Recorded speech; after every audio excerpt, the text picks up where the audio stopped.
Okay. Well, if you end up viewing or watching this video, tonight I am going to further modify my Game Boy Advance that I custom painted with this cell shaded design. It has a USB Type-C battery, an IPS screen, and we're gonna add some more to it tonight. These buttons, I was just playing around with this design. I wanted to see if I can make a good custom painted cell shaded look on it. It didn't turn out the way I liked it. So, excuse me. So I didn't end up putting clear coat over it, and the paint that I put on there, which is an acrylic marker paint, is just very sticky. So I'm very much looking forward to just getting all that off. These are the buttons and the side panels that I decided to go with. I know I wanted to go with green the entire time here. I think I'm going to like this shade of green, but we'll find out once everything's in place. The next thing I noticed is that the Game Boy, the sound isn't quite to my liking.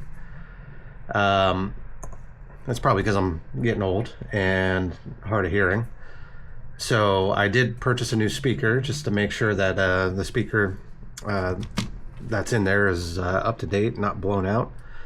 And I'm going to be using this PCB board amplifier to make the audio a little bit louder. So I'm going to continue tearing this down. Once we get it torn down to the motherboard, I will talk a little bit more after that.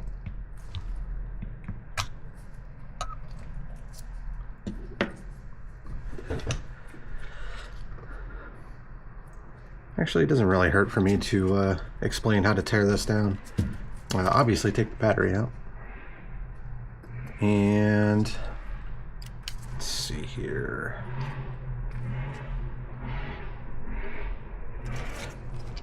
There should be 6 tri-wing screws. There's 1, 2, 3, 4, 5, 6. And then a single Phillips screw right here. I'm using a Phillips 0 screwdriver. The Phillips on the motherboard, I'm sorry, the screws on the motherboard will also be Phillips.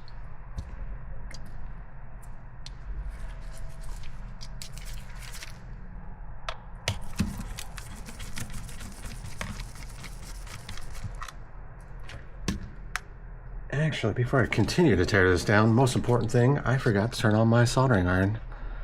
Let's turn that on now so that by the time I'm ready to solder, it is warmed up.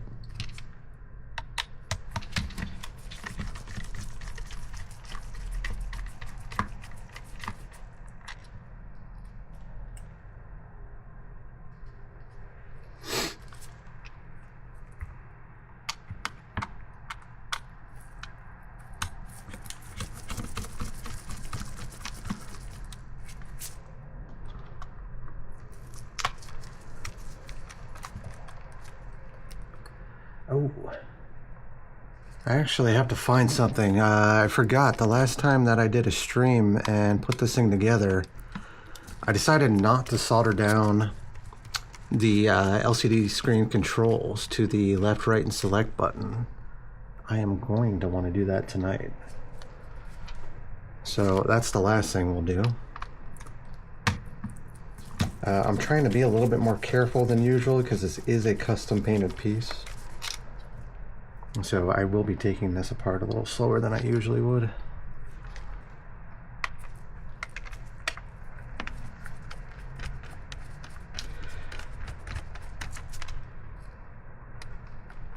Soon in the future, I do plan on filming some of my paint jobs. I'm not sure when I'm going to do that yet, but hopefully in the near future. Alright, there's our back piece.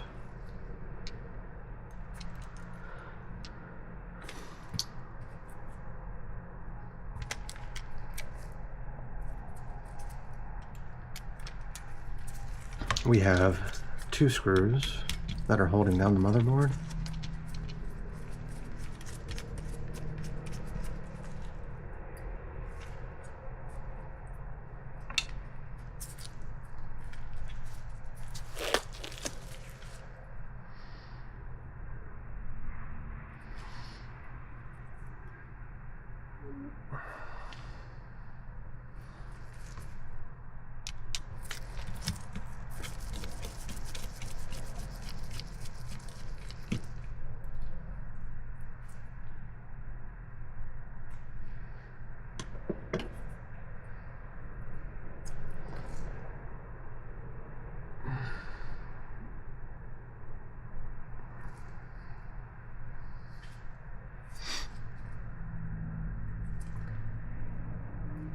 Let's see here.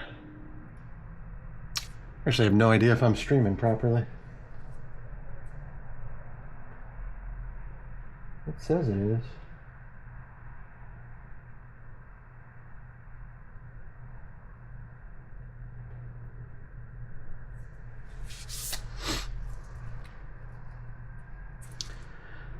All right, let's get the ribbon cable.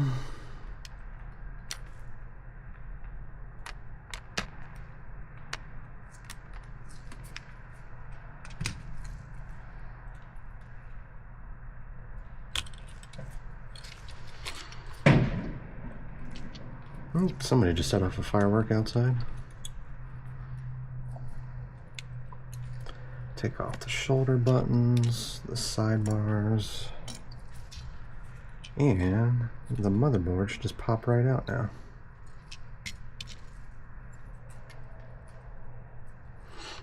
All right. Well, first, as soon as my soldering iron's done warming up, we'll go ahead and desolder the speakers. We'll get some wick ready, some liquid flux.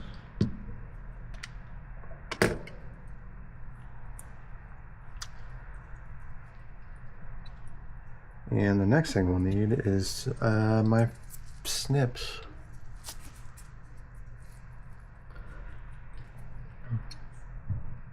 Let's see.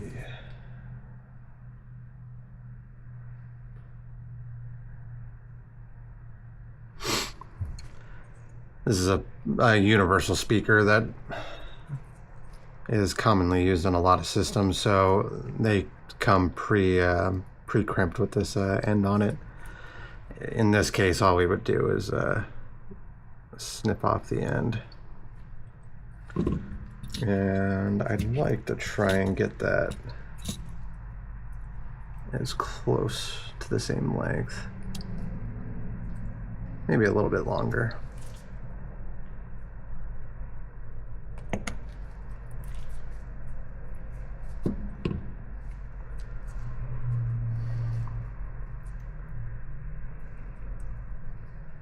Now to shorten these, what I'll do is usually all you got to do is take the soldering iron to it a little bit.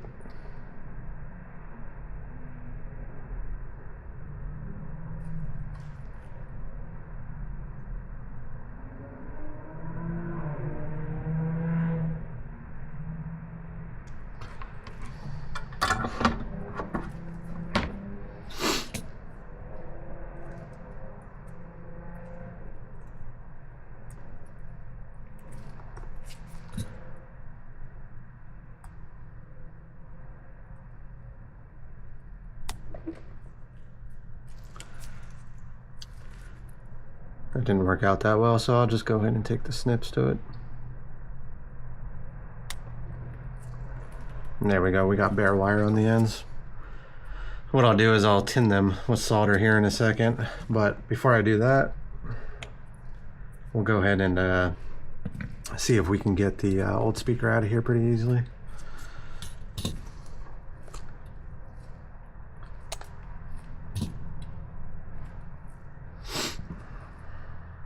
Go ahead and get these plastics out of the way for the moment.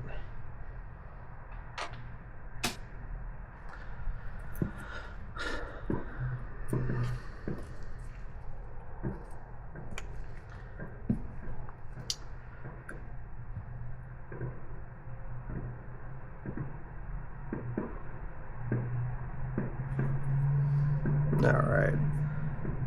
I'm going to try my best to see if I can do this under the microscope for you guys.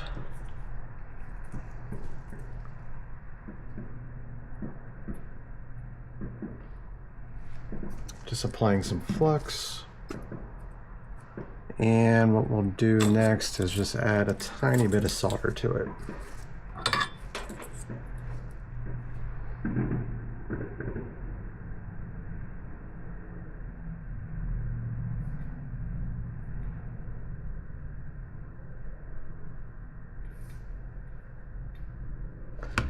Okay.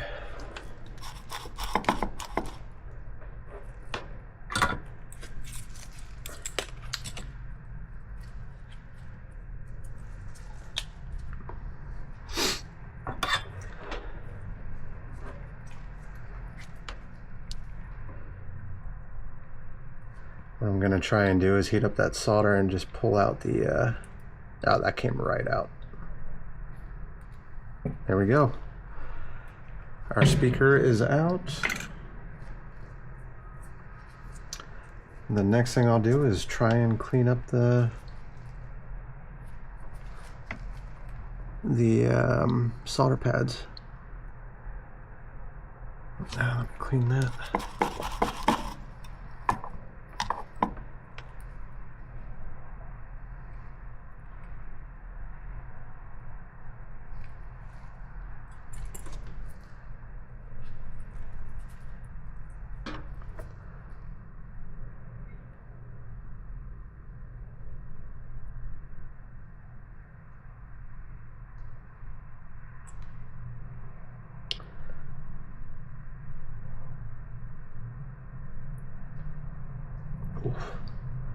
Funny thing about these copper wicks right here is the heat travels through these, so I'm actually feeling the burn in my right fingers right now.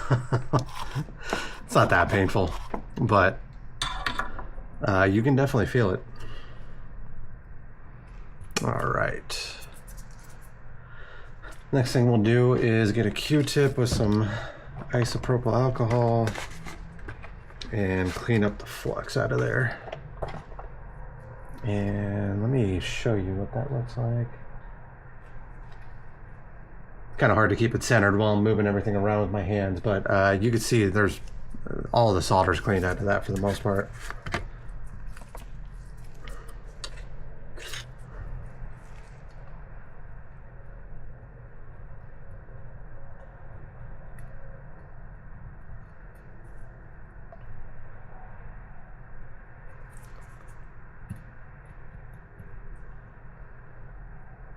And there we go, nice clean board. All right. So the speaker is not going to go back into that. I have not installed one of these amps yet, so I have to see how this lines up.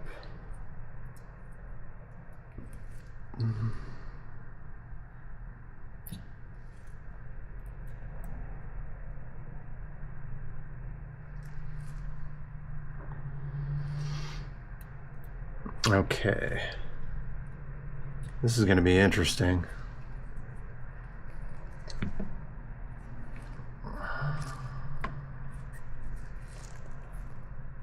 Let's see if I can get this camera down a little bit more. Okay, you know what? This might actually be easier on the microscope.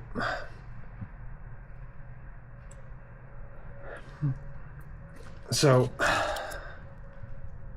this ribbon cable, well, it's not a ribbon cable, it's a ribbon PCB. It's got a, man, that is not easy to see. Okay, it's got a metal pad, or sorry, a solder pad right here, right here, right here, and then these two pads right here that connect to the old speaker holes. The speaker itself will connect to these two pads. So what I'm going to do is I'm actually going to pre-tin a lot of these pads that need to have solder on them. And to do that, we will use liquid flux.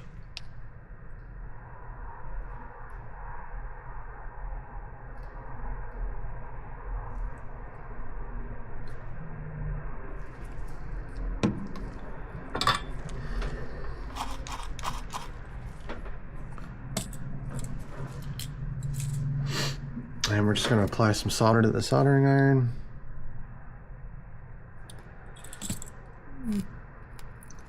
And we're going to do the best we can to add some solder to these points, which that's going on there pretty easy.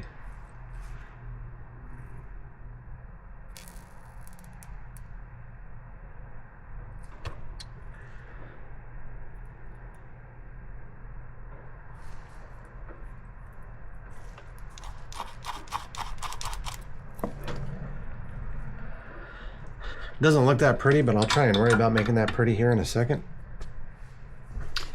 What I'm gonna have to do for this is I have to get this as close to my eyes as I possibly can. So I'll more than likely just start a solder joint, and then I will get you guys involved with it after I get the solder laid down. I'll put it into the microscope after.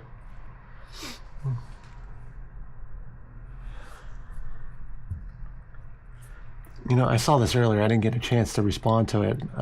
Americans. Yeah, I guess fireworks after Memorial Day is a very American thing. Any celebration requires fireworks or gunshots in America. But hey.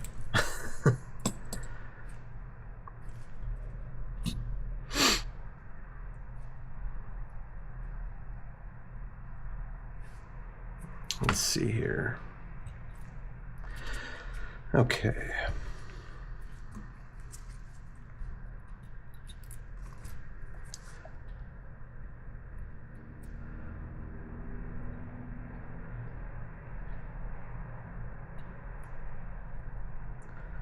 One, two, three, four.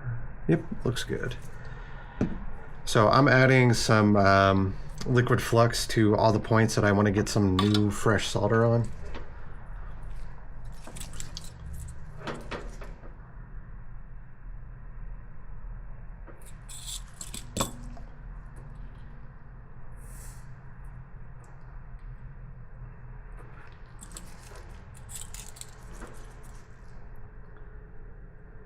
The reason why I'm going to pile more solder onto this is because we need it to bridge over to the points on the amp.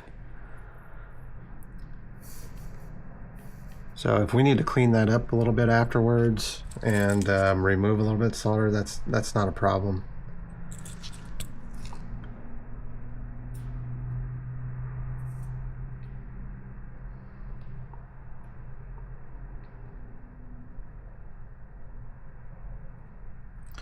Okay.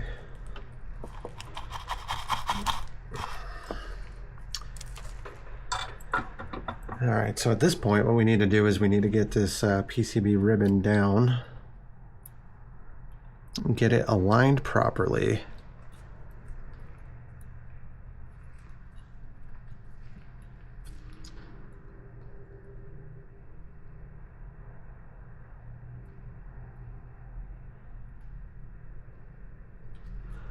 And then we can tack down one of the solder points once we're comfortable with where that's at.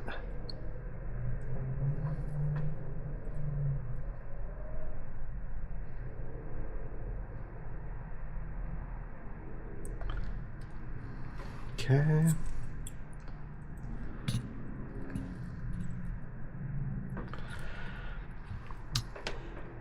All right, so one of those points is down.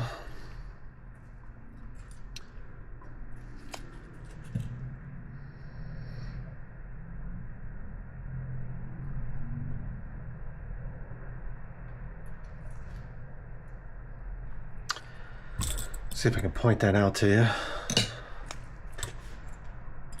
So currently this is the only point that's down, is this one right here. I'll need to get the other speaker point down.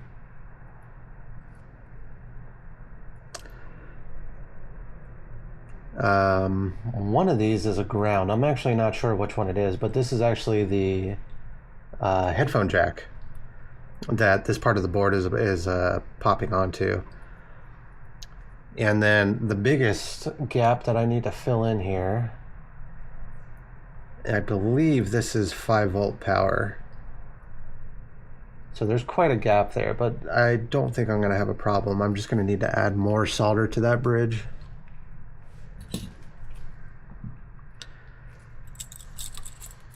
So let me attempt to do that. I'm going to add just a little bit more liquid flux.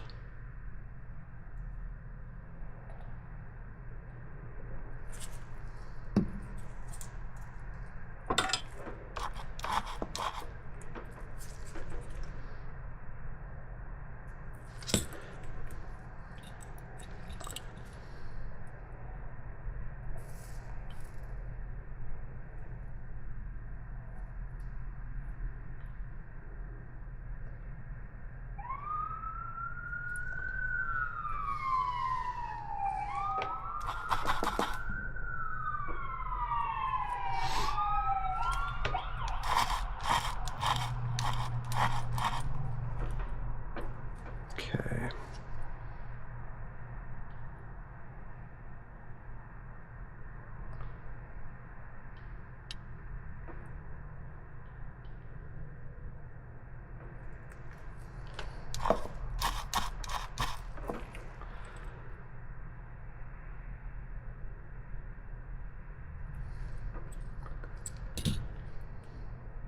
Well, it looks pretty good. All right.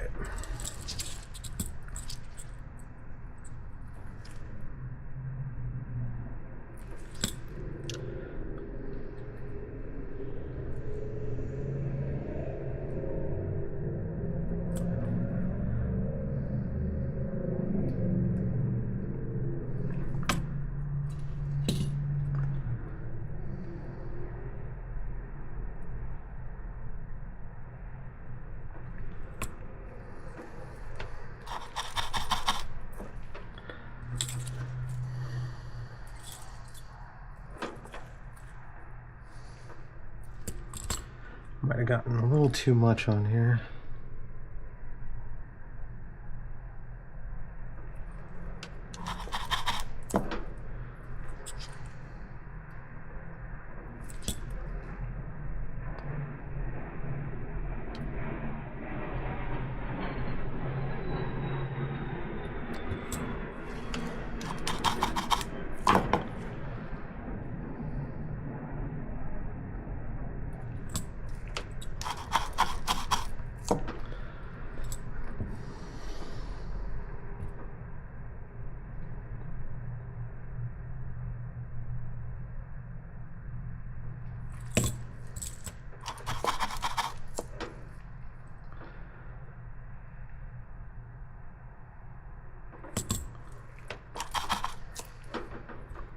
I have to check my heat settings on here. The solder's not quite flowing the way I want it to.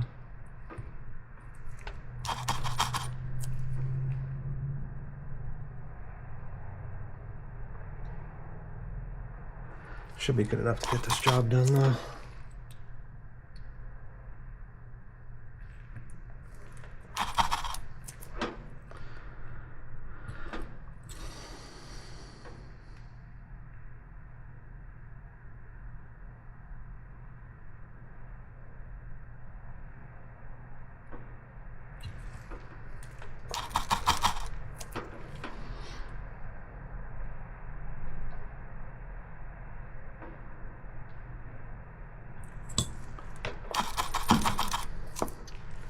Okay,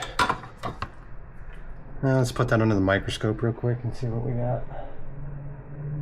Okay, there's our power bridge. There we go.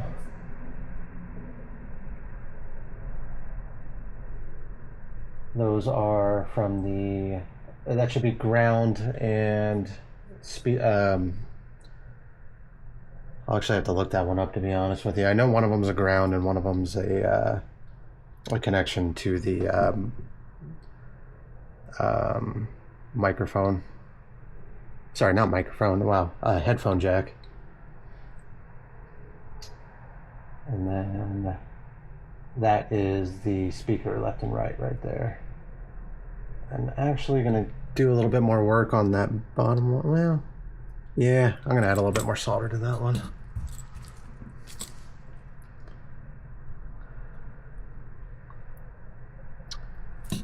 Again, this is my first time doing this. Reason I'm actually doing these videos is because I just want to show you guys that anybody can do this. I have minor experience with soldering, but before I started these projects, I was pretty novice to it. Just an occasional solder job on a laptop in my career.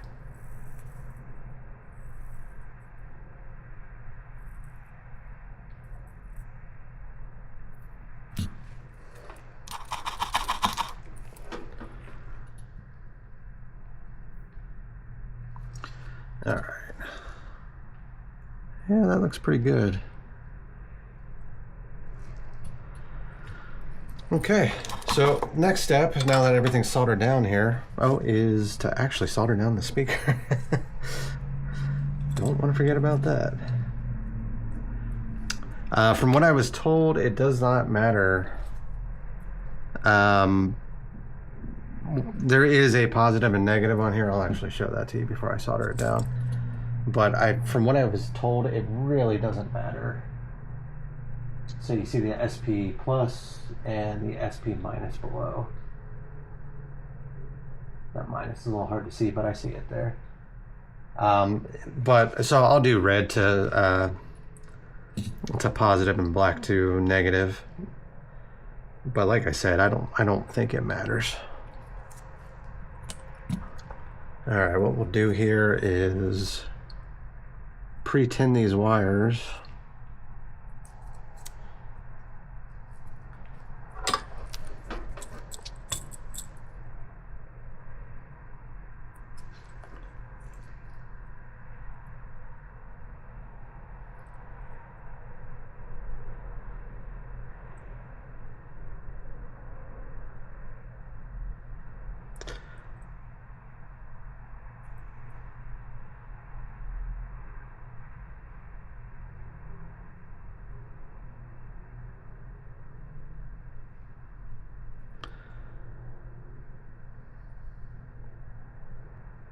Yeah, those aren't wanting to stick very well.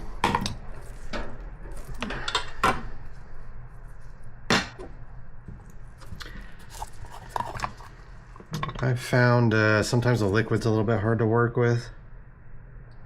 And if it is, I just start dipping these into the paste, which is flux paste.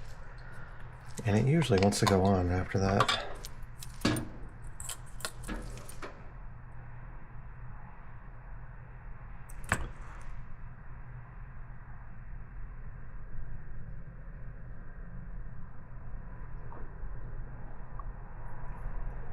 Yeah, they're silver. Good. So what do we got here?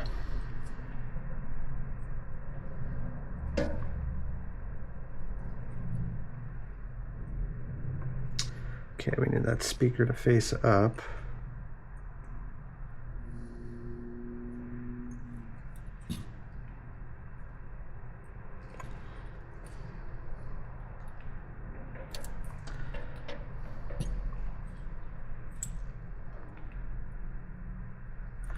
Sorry, right now the speaker's facing down, but when this Game Boy goes back in, actually I better make sure I have this the right way. I see. The speaker's gonna go on top of the board like that pretty much. Okay. I actually forgot how short of a distance that is. Okay. Get a little bit more solder on those points there.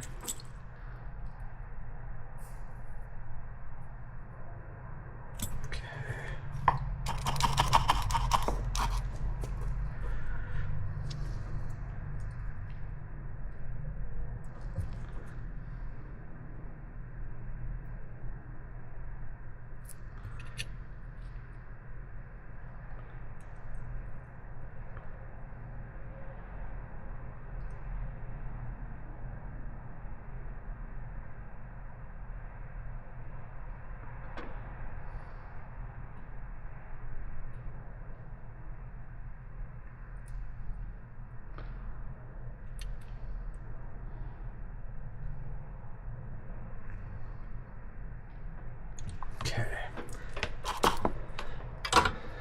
I have to clean up this wire just a little bit, I think.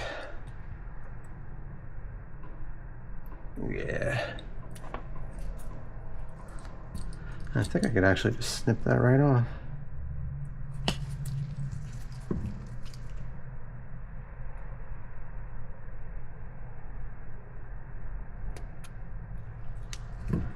All right, let's see how that looks now. Not bad. Actually, I don't like that ground. Let's try and reflow that ground just a little bit.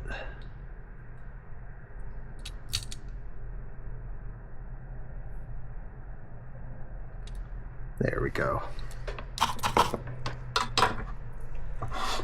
Just have patience with this. Once you get it figured out, everything should just flow into place pretty well.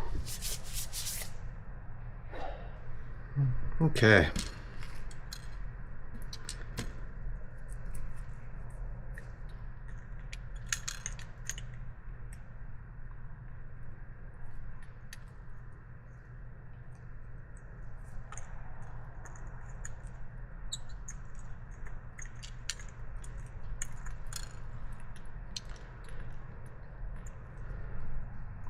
What I'm doing right now is just trying to get the speaker properly positioned so it'll sink into its cradle.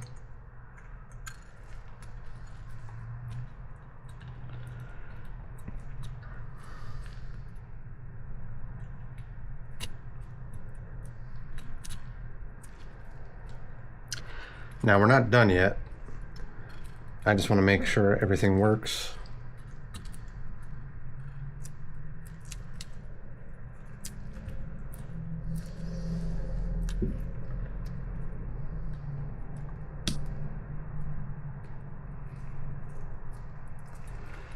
And what is not lining up?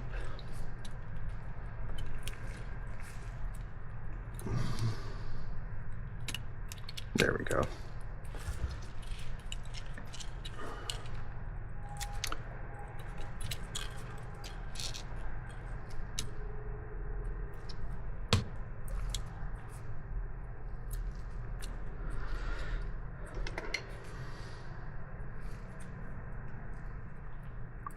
I am going to screw the motherboard down temporarily.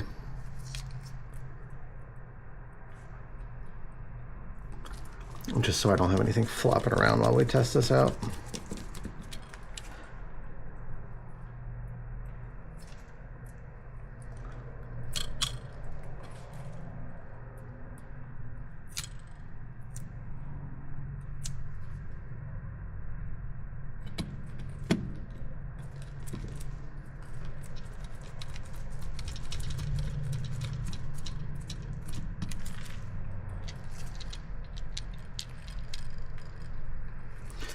Okay.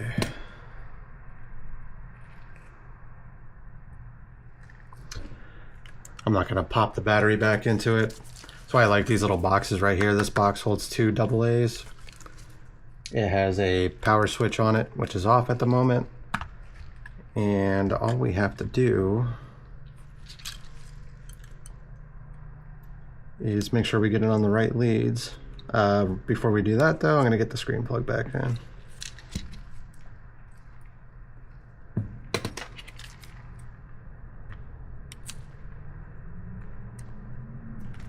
Okay, and let's go ahead and plug a game in.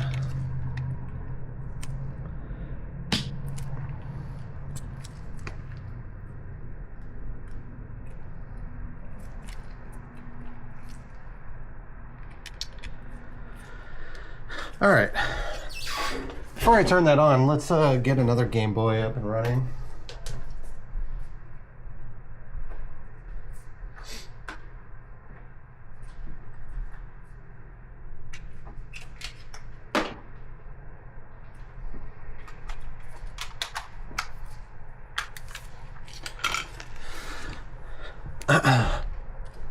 This is my other Game Boy Advance, also with an IPS V5 screen in it. This one does have a stock speaker at the moment though, so I figured it'd be a good comparison. Actually, instead of doing this,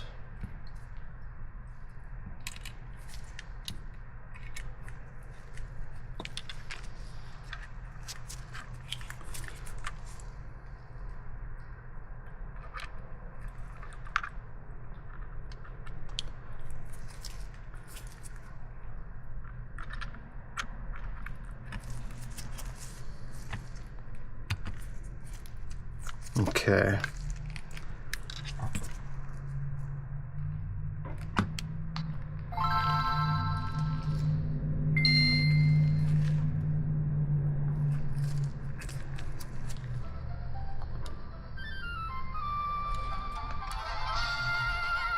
It's fairly quiet. I can't hear it that well, to be honest with you.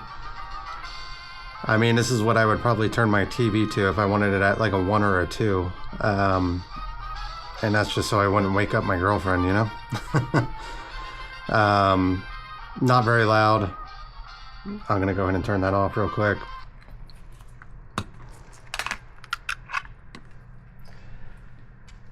So let's see if I'm good at what I do or if this is all screwed up.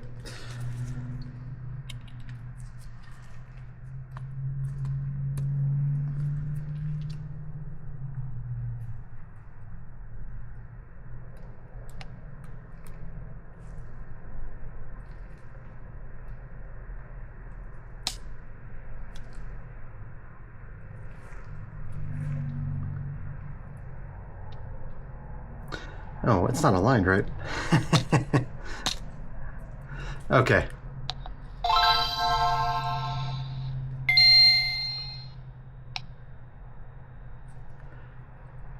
That is volume all the way up.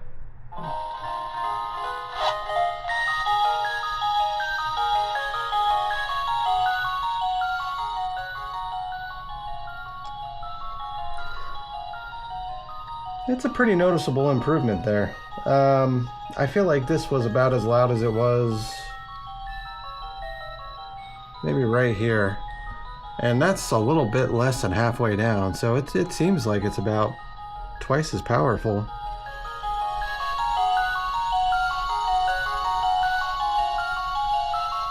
Alright.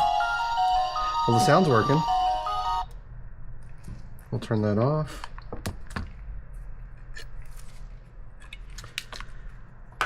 And we can continue from here.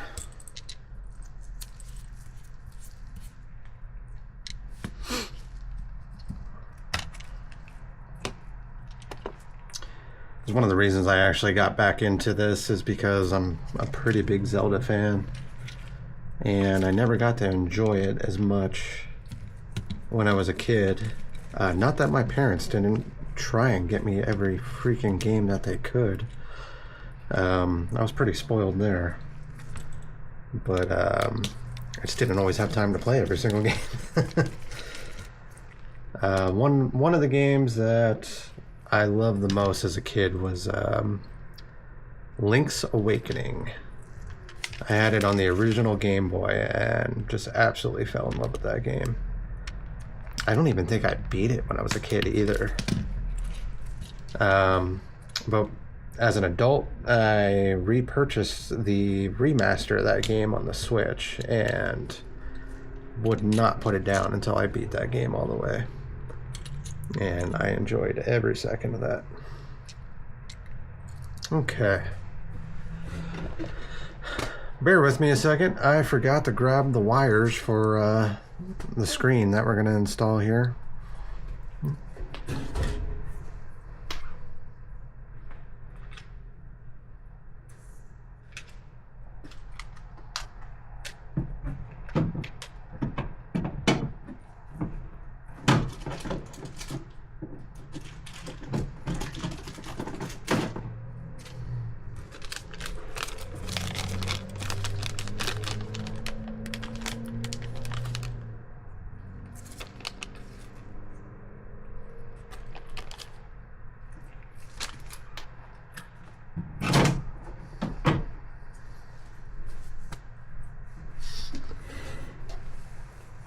So far out of all the recording I've done, you'll notice this is a repeat issue. I like to forget things every single video, and then I have to get up and get them. One day I'll get better at that, though.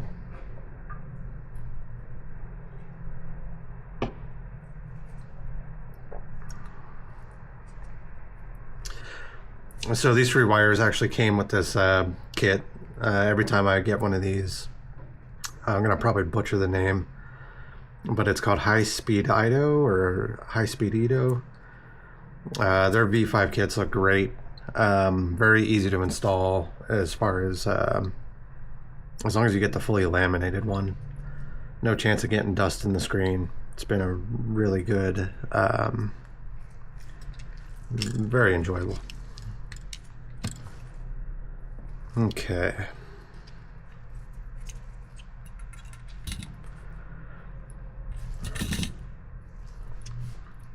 So usually I like to position everything like this. We are going to be soldering. Let me see if this is even viewable. Nope, I'm gonna have to pick that up.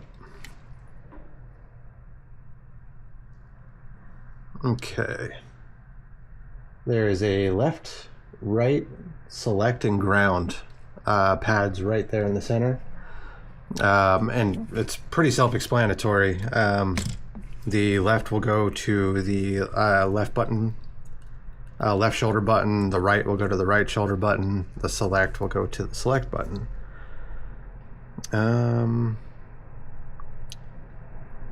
It should be on this board here. I'll get under the microscope for that. I know this from experience from the last one I did. Let's see. TP8 is going to be the test point. That's what the TP stands for button 8, which is the shoulder. That would be the left shoulder. Let's see. TP9.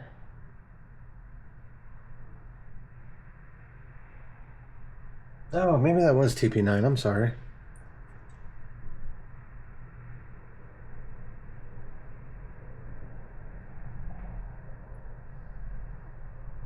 That is a 9. TP9, test point 9, is for the left shoulder. Okay, there's TP8. That's going to be for the right shoulder. And then, where is it? TP2 is for the select button.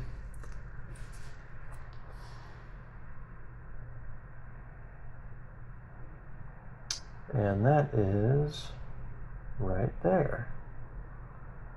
I don't know if you notice this, but everything is touchpad. So that's your up, down, left, right. Then you got start, select, and all the way on the other side, you got B, and you got A. How I found out which test points work well with this is just honestly watching a lot of videos online myself. There are diagrams that you can get for this motherboard though, and it will actually explain what every test point on the board is for. So let's see here. I think I'm going to hold off on cleaning up all this liquid flux until after we're done. Then I'll just clean it all up at once. So in this case, what we'll do is we'll add liquid flux to our test points. TP9, TP2, and TP8.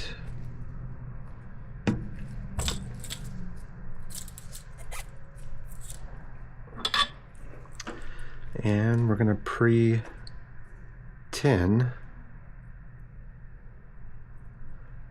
all these spots on the board.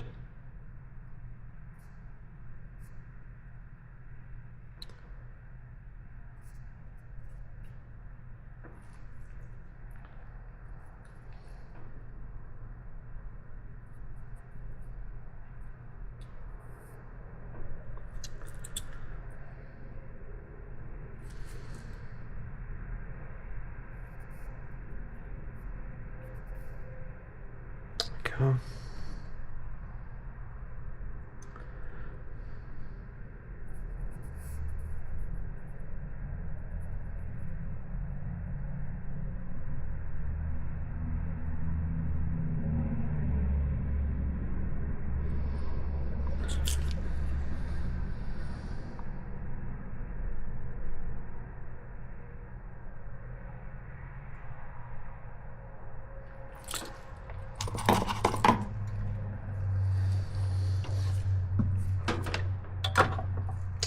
like how that TP9 came out. I'm actually going to go ahead and clean that real quick.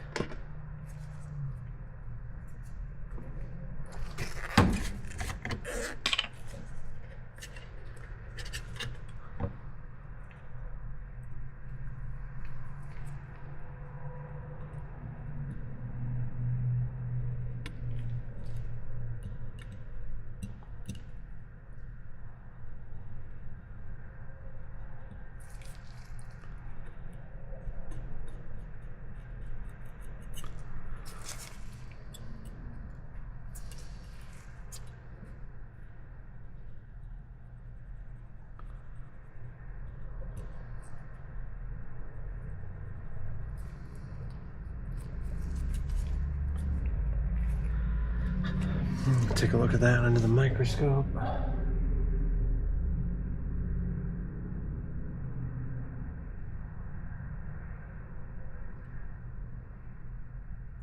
Yeah.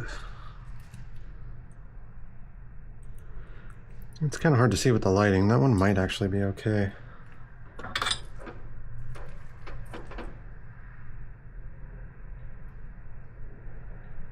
Yeah, okay. I can see that tinned a lot better now. Good. Oh. Next, we'll tin the points on the screen itself.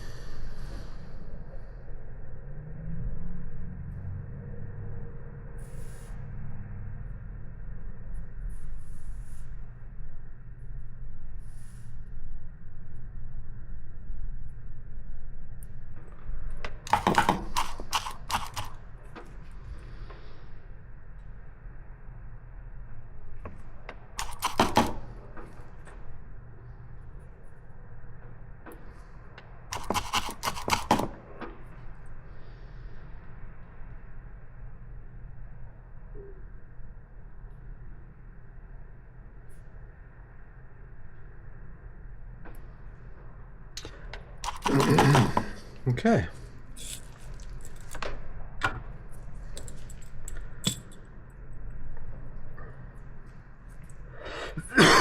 Excuse me.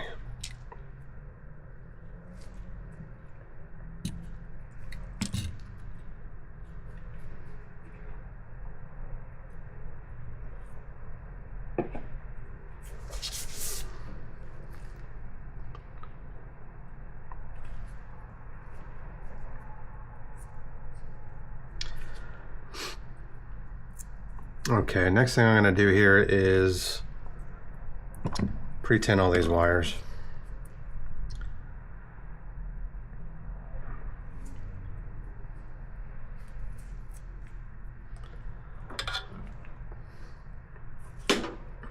This part ends up being a little tedious, I think, sometimes, but once it all goes together really well, it kind of becomes worth it.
Okay.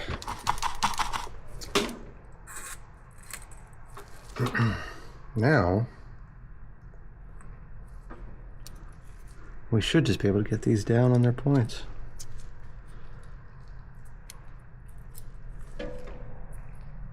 I'll start with the left wire first.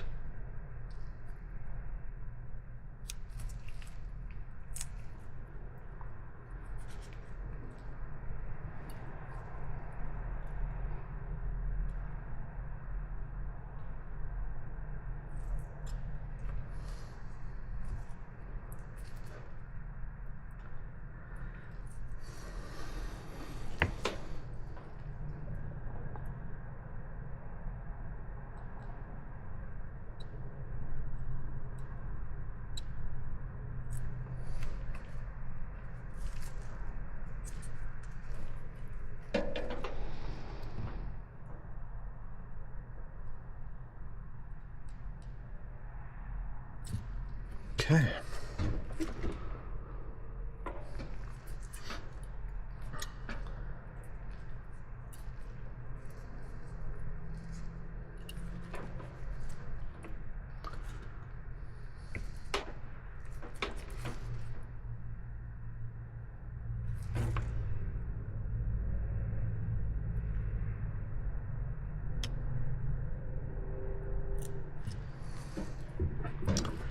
I attached the left to TP9 right now.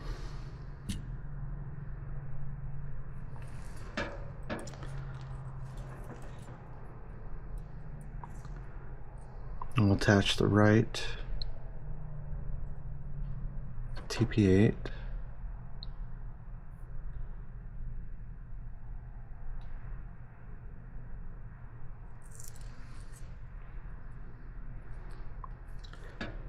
And we'll attach select to TP2.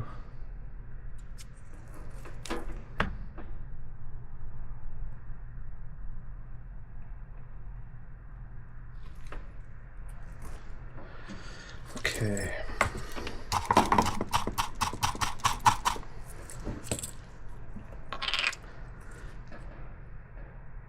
I'm going to do the best I can to clean some of these up and strengthen the solder points a little bit. They did make a pretty good bond, but I don't like it as much as I like the ones on the screen itself.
No.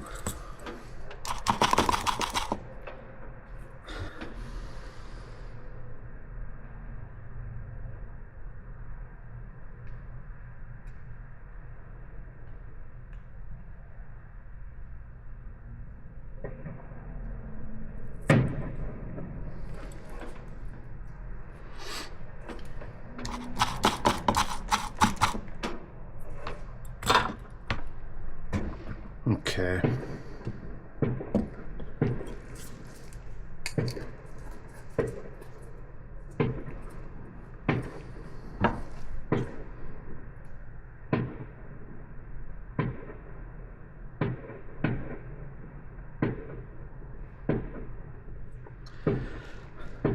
Let's carefully drag that over to the microscope.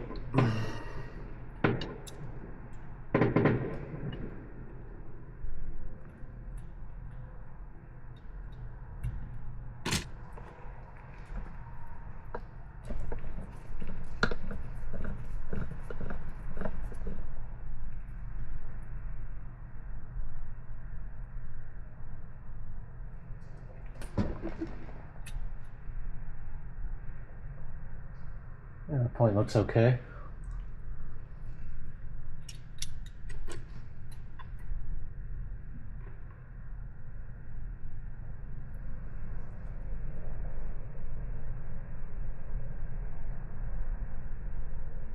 It's the one I wasn't too thrilled with, but it's not crossing over to anything.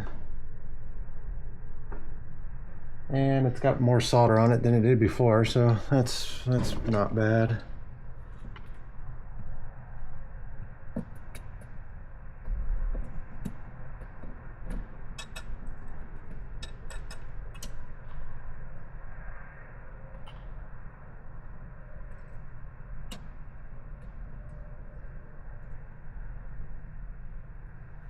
Okay.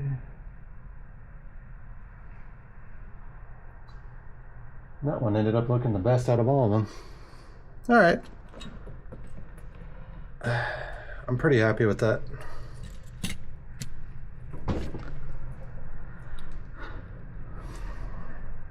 All right, so what we'll do is we'll get some, what do they call it, Teflon tape, or, sorry, some of these names I just need to get a little bit more familiar with.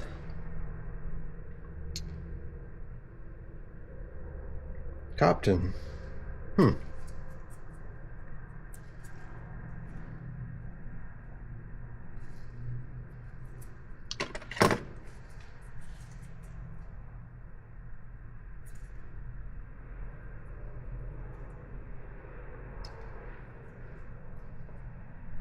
And please, if anybody watches these videos and I say something wrong, by all means correct me. I am totally okay with that.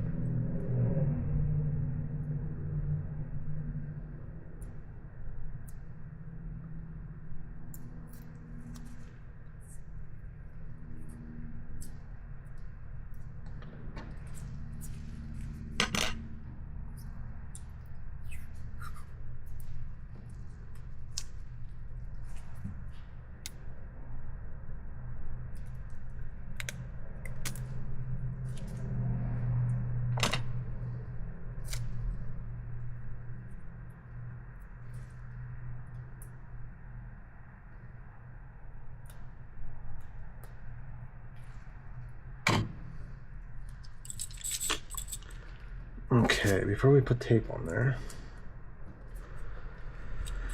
now would be a good time to clean everything up.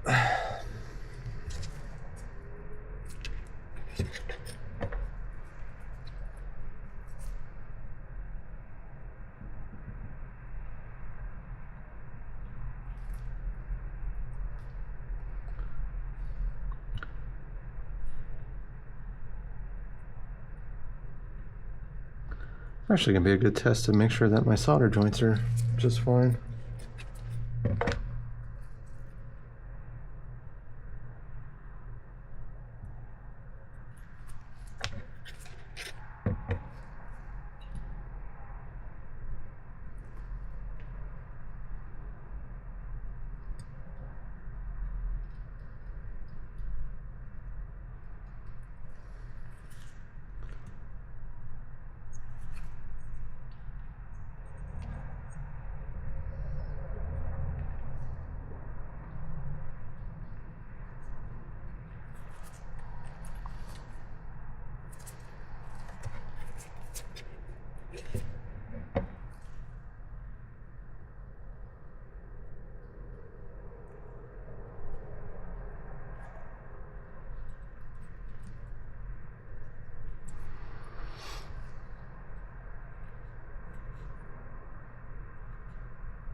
Okay. So what we're gonna have to do now is fold this over and make sure that nothing gets in the way.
Okay. There we go. Now's the time that we should swap out these buttons.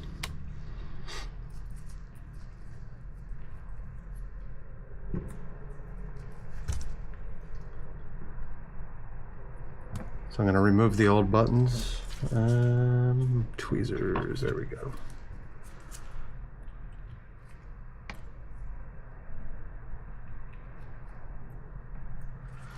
I am going to keep the purple start and select button. I actually do like that one. That was the one I did really like.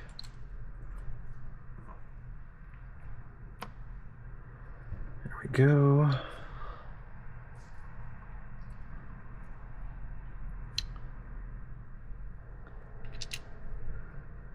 These only fit in one way, by the way, so take your letter, which this one's B, and when you flip it over, it'll only fit in one way because it's like a tri-wing self-align. Okay. And then we can put the pads back in.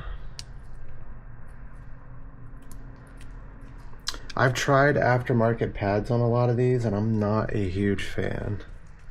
As of yet, I just haven't found any that I really like.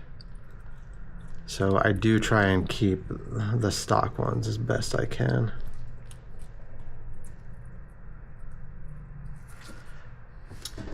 Oh, okay, with the exception of the start and the select buttons. Those ones I haven't had any issues with.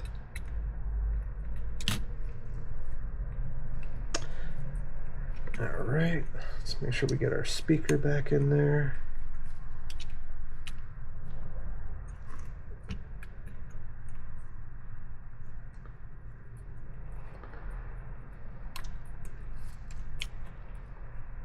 Okay. And then the last issue I had was the start button there. Sorry, not start button, power button. Wow.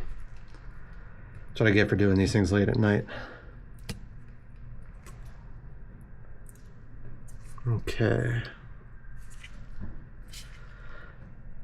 Now with that done, I can apply the motherboard screws.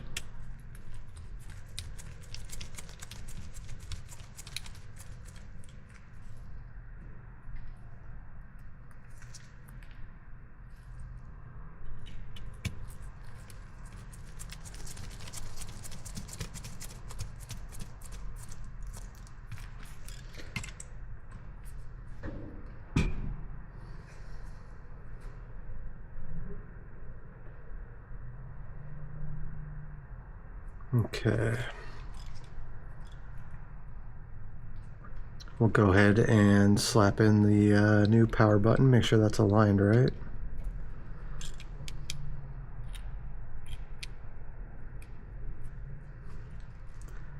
There we go.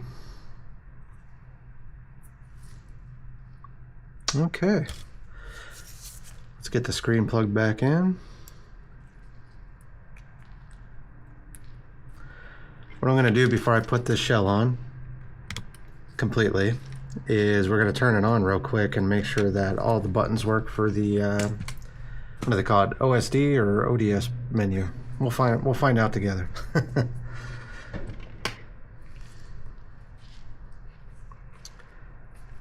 Pop a game in there. Grab my power, temporary power for now. Make sure negative goes on negative. And positive on positive. Okay. Make sure my power's turned on.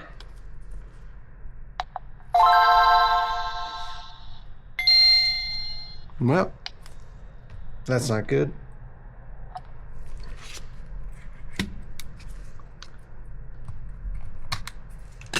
Our screen didn't turn on this time.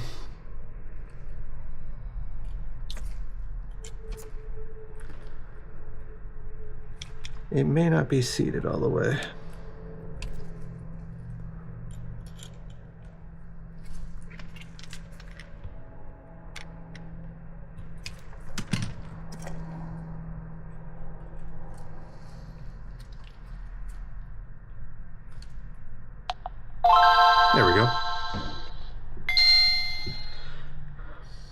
So if you're just tuning in with me, just a reminder, we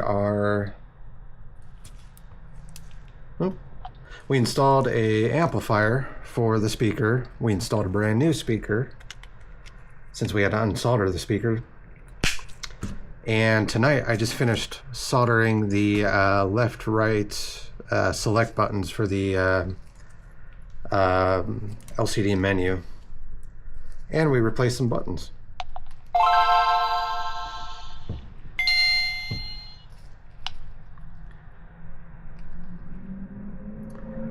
Alright, let me see if I can get a good purchase on these buttons here. There we go. So what you gotta do is you gotta hold down left button, right button, press select, and then we get our menu.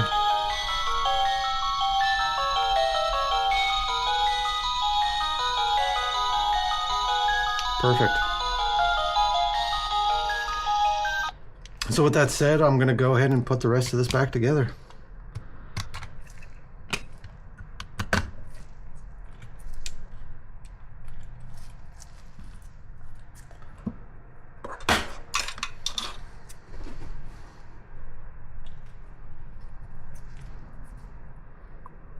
My power button fell out, so we'll get that back in there. The side that has the cutout on it is where this one side piece matches up to it. The other side piece does not have that protruding area.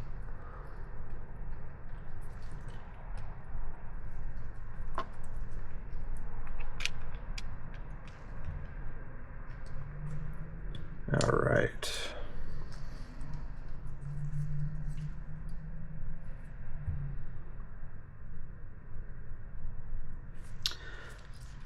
So we got our left button going in on this side.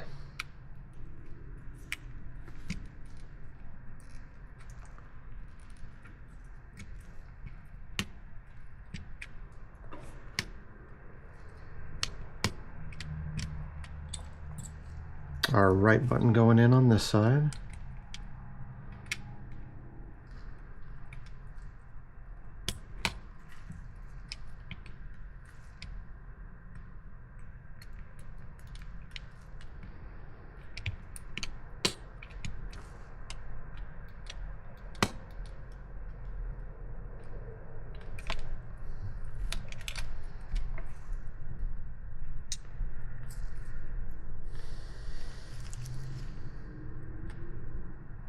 Man, that does feel weird.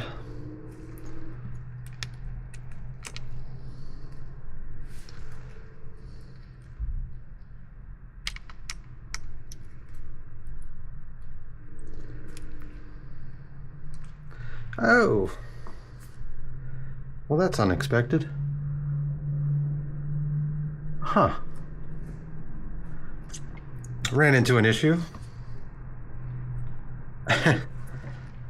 The left button just fell out. Let's see if we can get that back in there.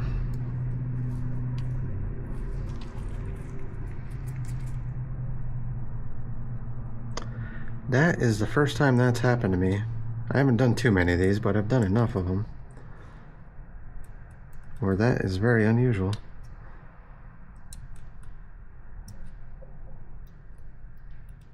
There we go.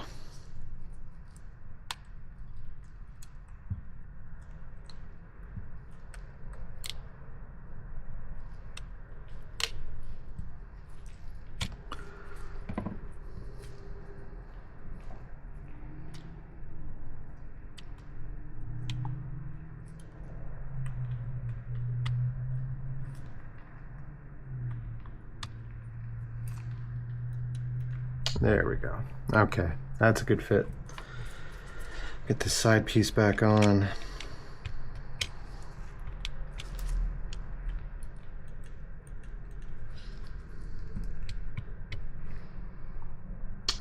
And we should just be able to get the back on now. One thing, when you're getting the back piece on, sometimes I do have alignment issues with the power button. Just like I feel like I am right now.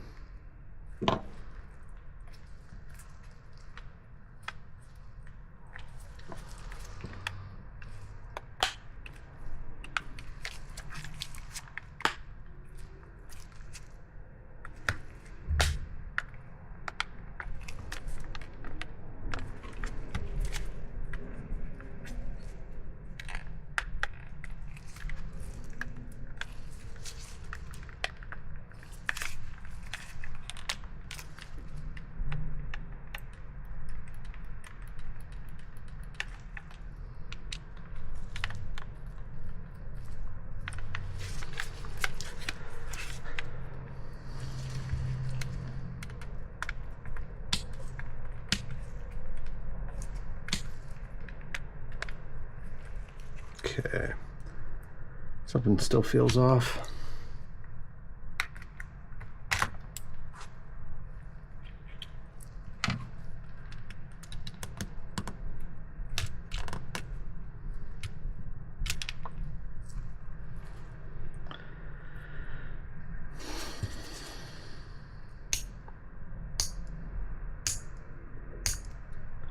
These are AliExpress buttons. It's expected that some of them may not be perfect, but the buttons haven't been too much of an issue overall. Every once in a while I just have to clean it up a little bit.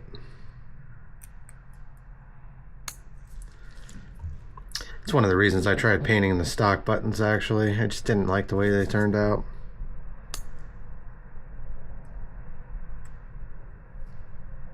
Maybe if I was painting them a solid color it would have turned out okay. Let's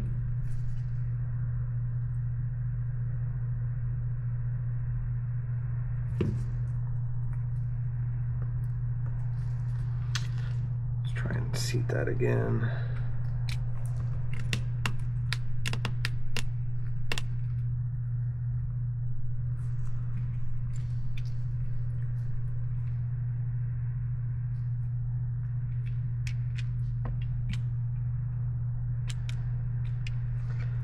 Okay, now we'll see if this goes down okay.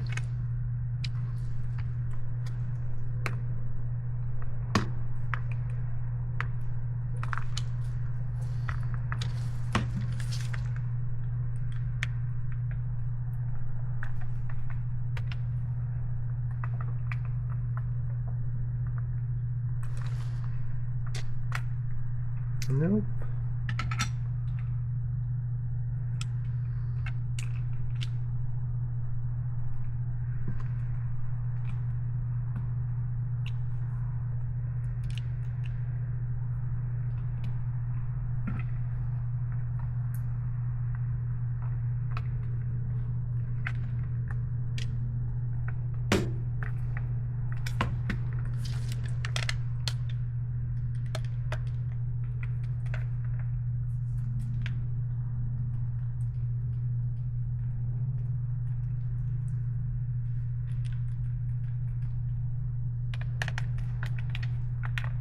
Okay, that's not bad.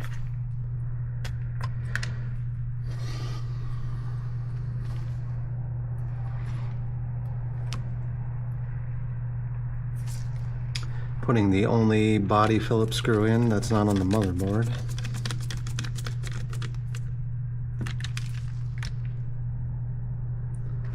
Okay, swap out for the tri-wing.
Okay.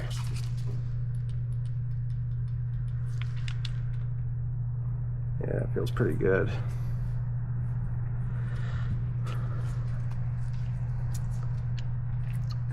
Alright, we'll go ahead and get that battery back in. This is a 1800 milliamp LiPo from Funny Playing. Oops.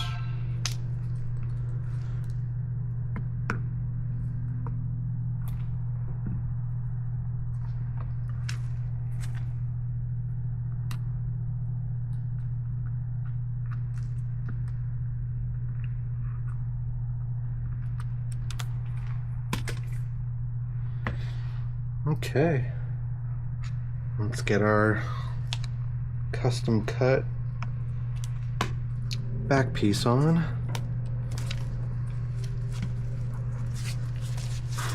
And there we go.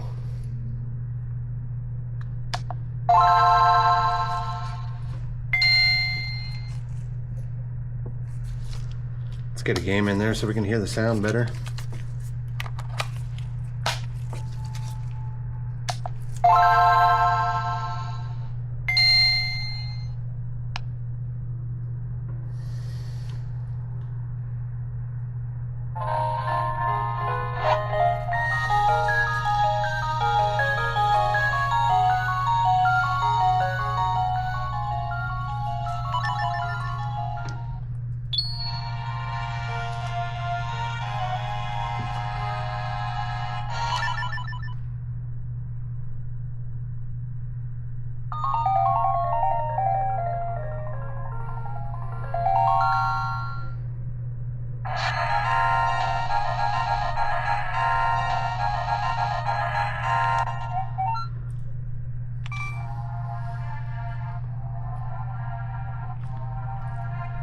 Buttons feel really good. If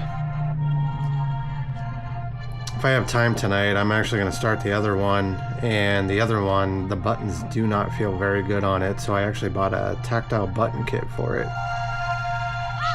along with the speaker setup.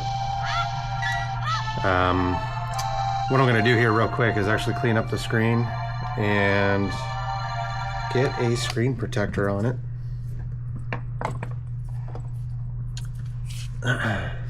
I was waiting for those to come in so that I could work on that. I always put screen protectors on my stuff. I just don't want to deal with scratches on the screen. I'll crack Gorilla Glass all day long and pay to replace that any day.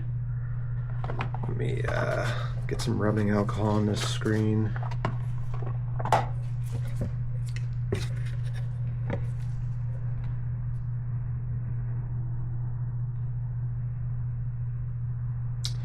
I do have a bunch of, so like I said, this is a custom painted shell. It does have enough layers of clear coat on it where I'm not worried about a little bit of alcohol disturbing the paint. It can leave a little bit of a residue though every once in a while, I've noticed, so I think it's because it just takes a long time for the clear coat to cure properly and bond. Okay. I'll grab a microfiber cloth. I'll be right back.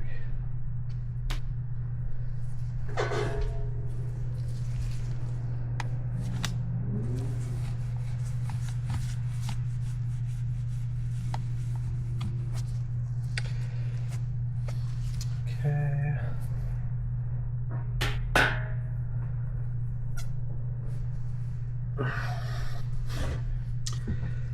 Sorry, I'm very particular about my screens. I don't want a single speck of dust on here.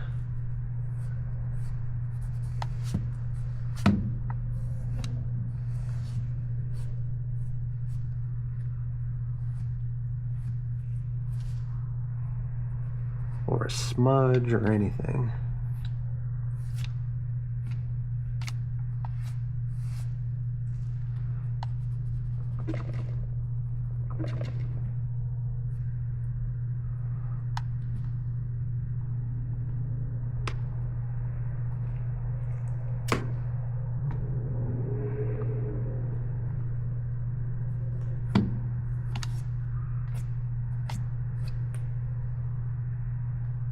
There we go.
All right. That went on pretty smooth without much issue. Oh, I feel a lot better about that now. I can't tell if this actually has a protective layer on it itself. It might.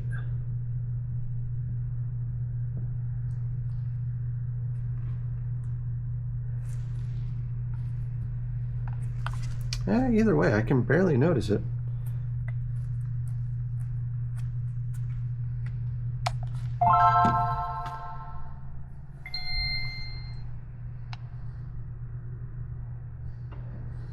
Very cool. All right, I'm happy with this.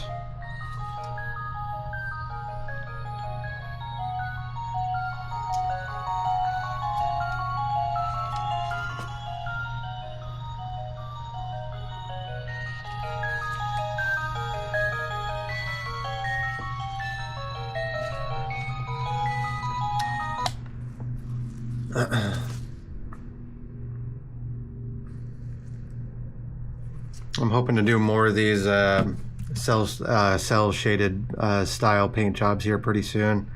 I do have one more shell to work on. I even bought an airbrush, so I'll be learning how to use an airbrush to do that pretty soon.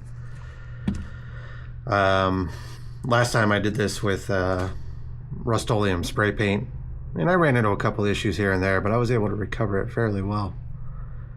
So I'm very excited to learn how to use the airbrush. I heard that the results on airbrushing is quite a bit better. It's 10:30. All right.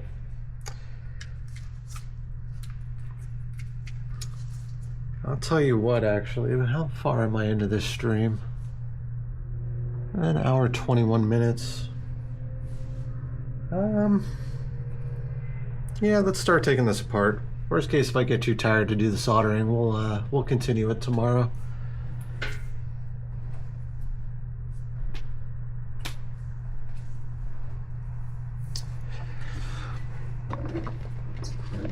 I'm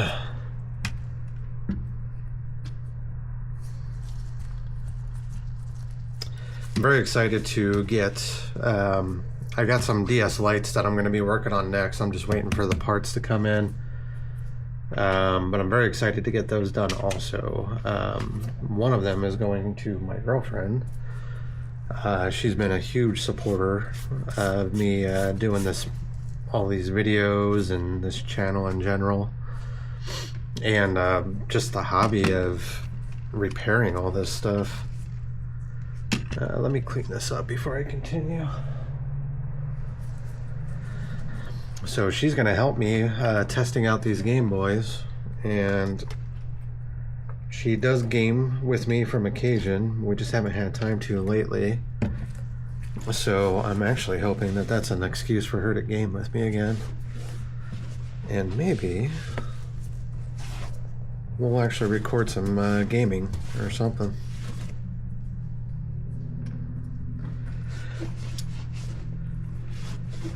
since I'm getting back into my Zelda kick with these games, I actually kind of really got into Pokemon, because I never was able to get into Pokemon when I was a kid. Surprisingly, that shocks my girlfriend. But I'm into it now. So I'm going to kind of make her play some Pokemon as soon as I can. You know, I can't make her do anything, but I'm sure she will. That way I have somebody to trade with.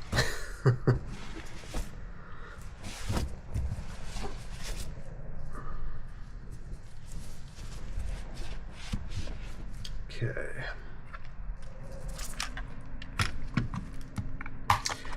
Speaking of, this is an authentic Pokemon Sapphire. It was hers from when she was a kid.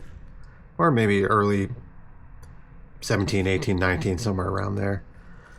I'm going to eventually replace the battery on this because it no longer saves. But I really don't want to lose her data. She's got over 250 hours in here and probably about 110 Pokemon. I have a cart reader to USB coming soon. I went with the GB operator. It just seemed really fancy and pretty well made, and I like the way the software looked. They've been on back order though. It was supposed to ship end of this month on the 30th, and now it's not going to be shipping until June 30th, so that's kind of a bummer. There's a company on AliExpress that I might try in the meantime, but I don't think I'm going to cancel my order with them. I'm going to keep the order. But once I get one of those devices, then I can back up her data. Now, I shouldn't need to on that cartridge specifically. Supposedly, I could just replace the battery on it and everything will be fine. I just don't want to take a chance.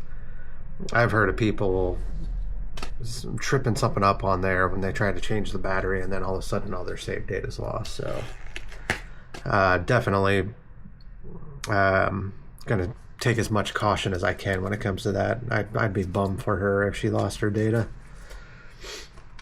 I think that's a really cool thing, the fact that she held on to a card from her childhood, and now she could see what she did eventually.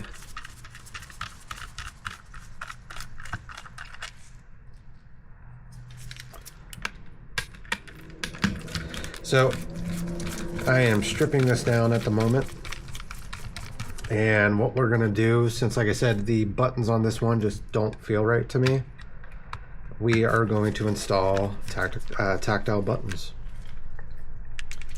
The next thing we're gonna do is install a new speaker and amp so that we get much louder speaker out of this one.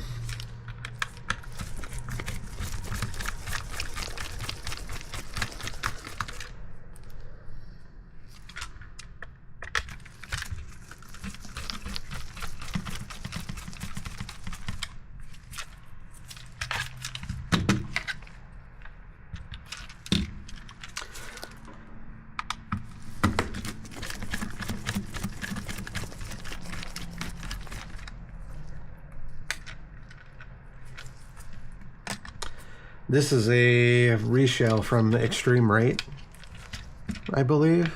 No. This is a high-speed IDO shell. It was already pre-cut for the laminated IPS screen that I installed in here. I will tell you, I took a stock Game Boy Advance shell and cut it myself after I did the custom paint job, so it was an extremely slow process to get that one done. Next time, if I'm going to custom make a shell and I know I'm going to put that IPS screen in there, I'm going to cut the shell first and then paint it.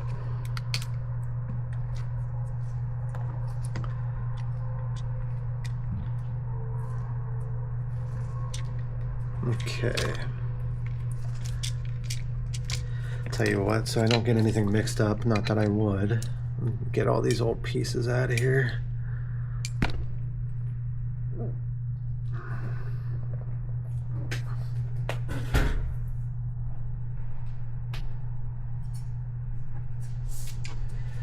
And hopefully this time I can actually move a little bit faster. Although the tactile buttons are going to be a little newer of an experience for me. Yeah, where's that speaker? There it is. So we'll probably start with those first.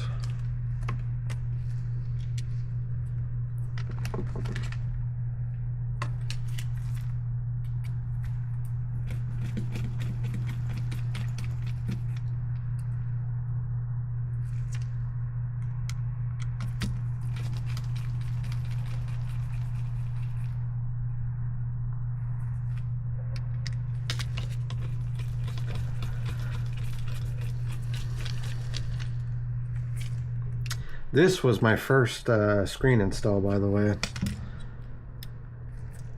It went pretty well, but I definitely think my wire management on this one could have been a little bit better. Okay.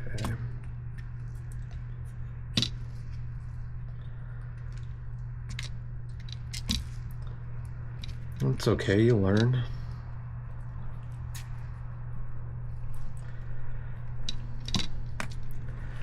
Well, let's line up these tactile buttons and see what kind of issues I'm going to run into.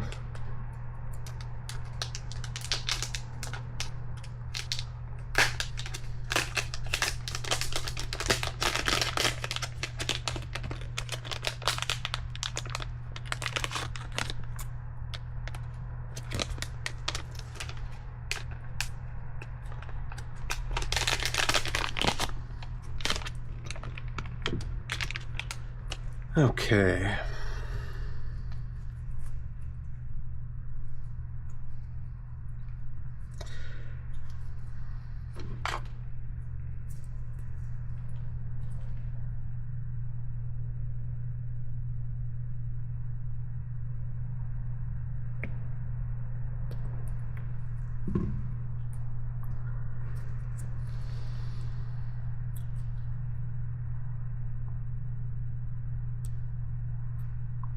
It's not too bad. Tiny bit of wire interference there, but not too much.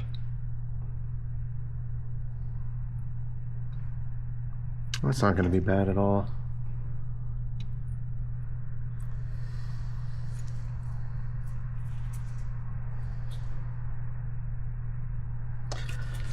This thing came connected. I'm trying to cut this without cutting into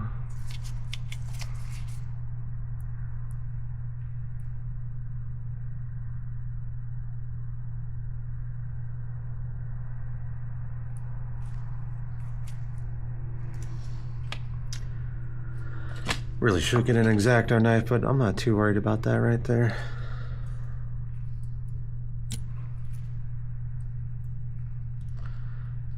Ooh.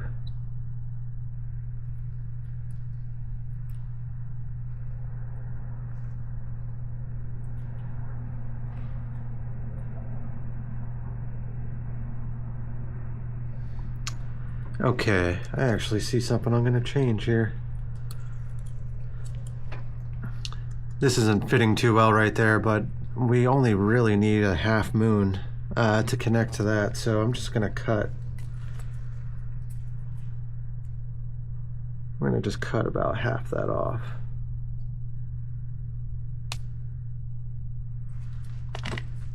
And then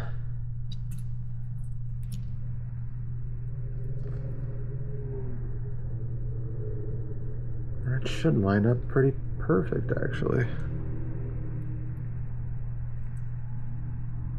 I could use a tiny bit more trim, not too much though.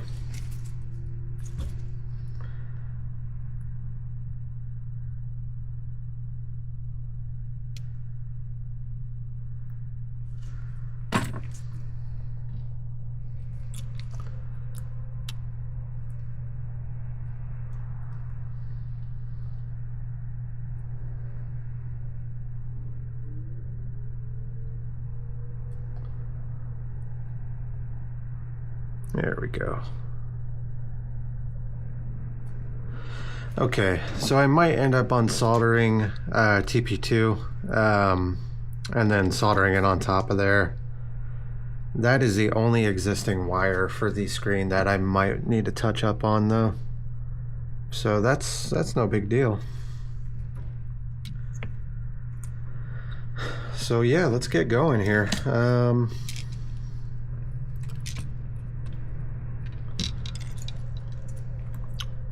We'll go ahead and get this speaker out.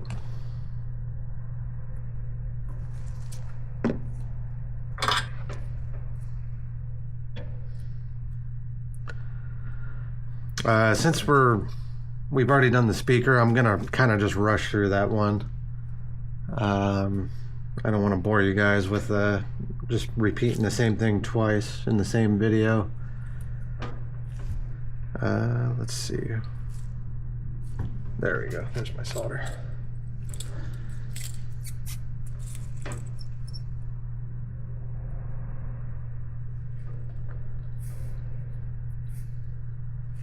Okay.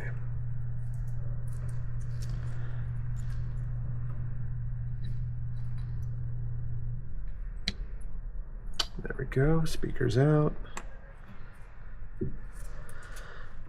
And let's grab some solder wick.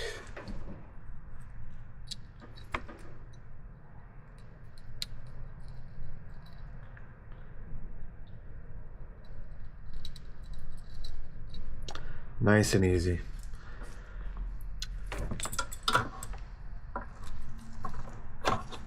Okay. While we're at it, I'll get this wire off here real quick. And let's go ahead and clean that point up.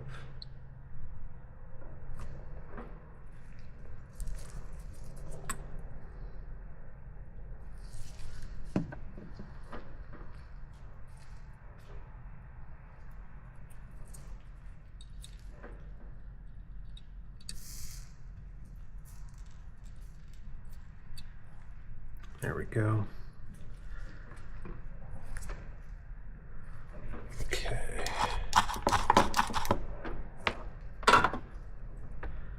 All right, next thing is, let's go ahead and clean those areas up real quick before we start laying down more solder.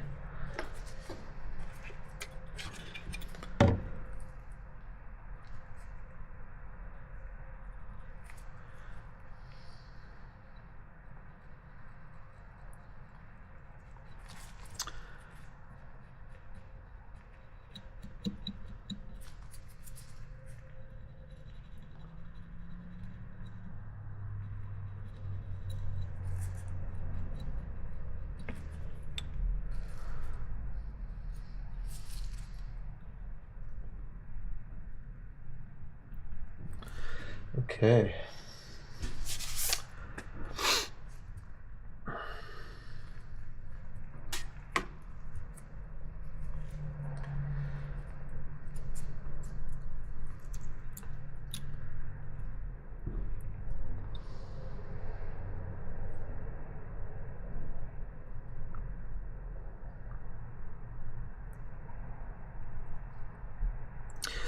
There's going to be a lot of points on this one we need to get, so we'll do...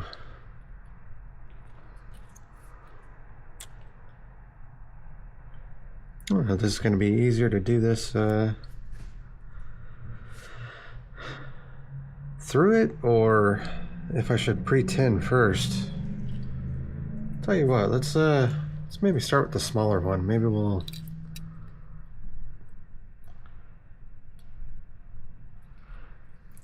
I'm gonna get this other wire off, that way it's just completely out of the way.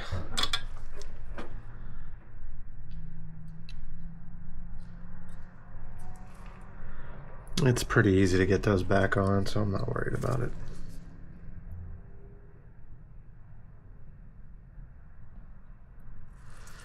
And let's clean that up.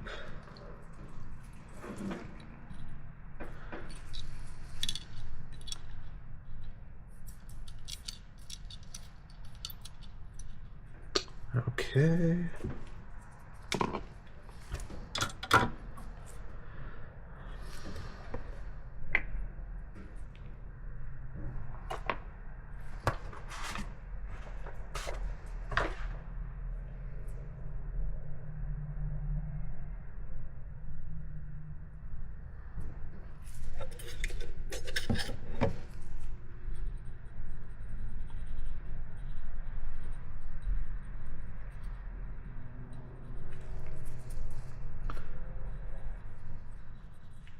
Okay.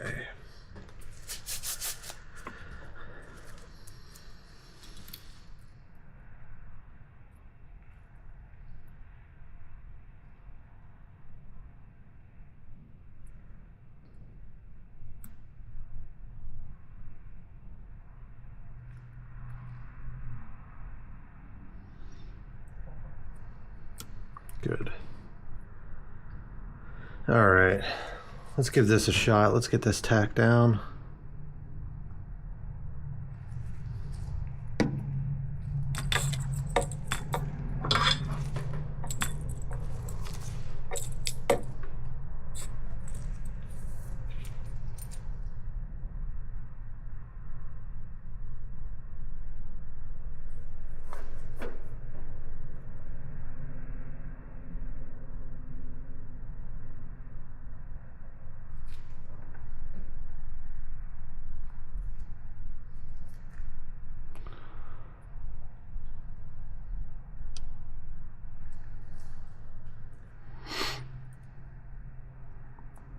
Nope, that did not bleed through.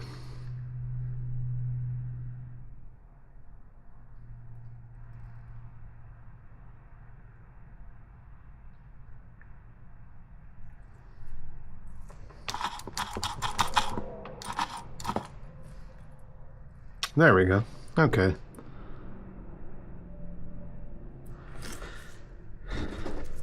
Yeah, that might work out pretty well.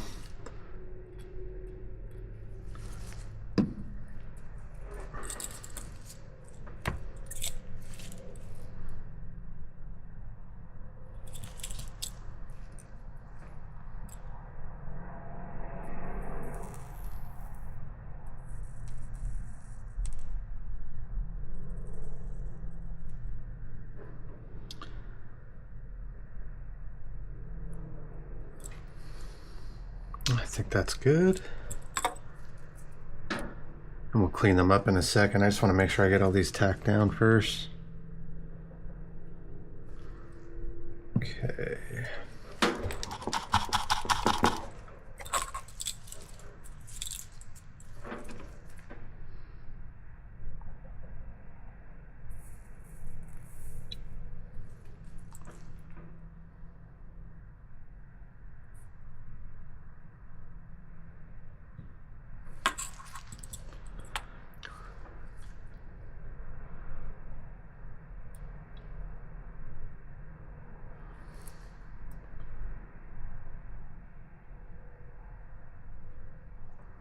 Okay.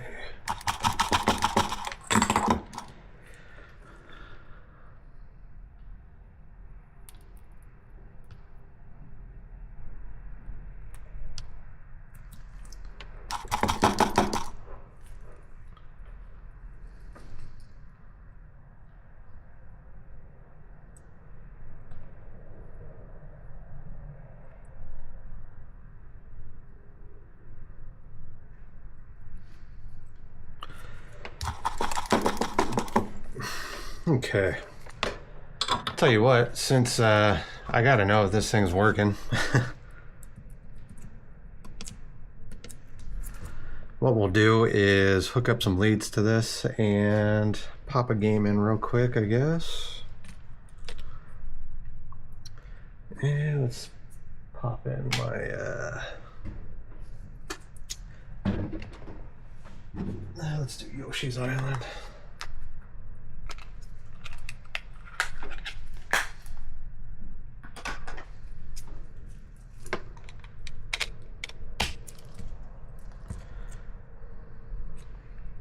Okay, it's gonna take some maneuvering here, but we'll get it.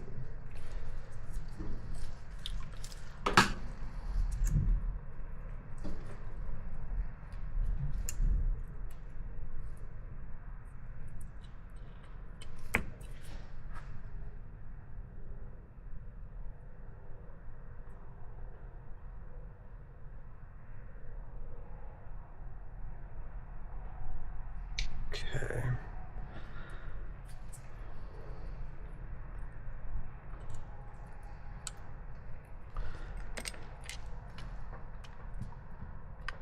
It's gonna be a little bit of a challenge here with not trying to lose all the buttons, but that's fine.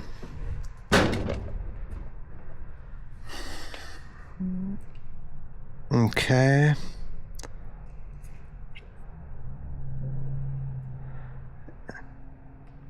A button's working.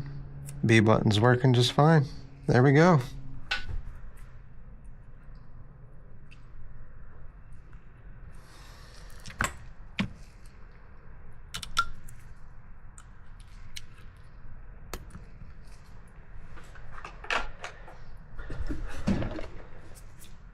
Let's clean up our mess on that side.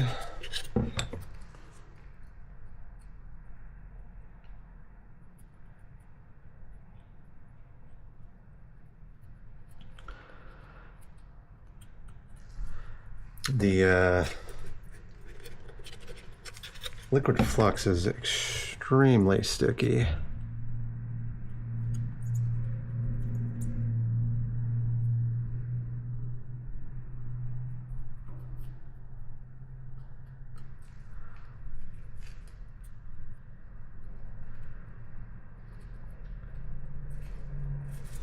And I don't want sticky buttons, so it's extremely important to clean all this up.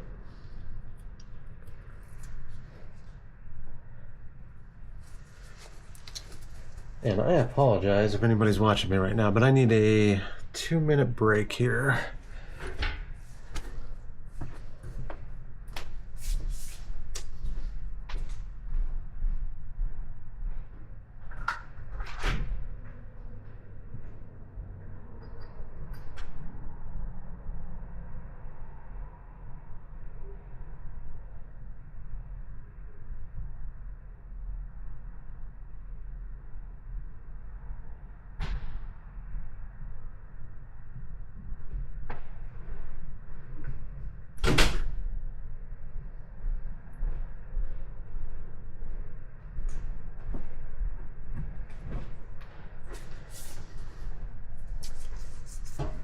Okay, I'm back. It's laundry day today, so I'm multitasking.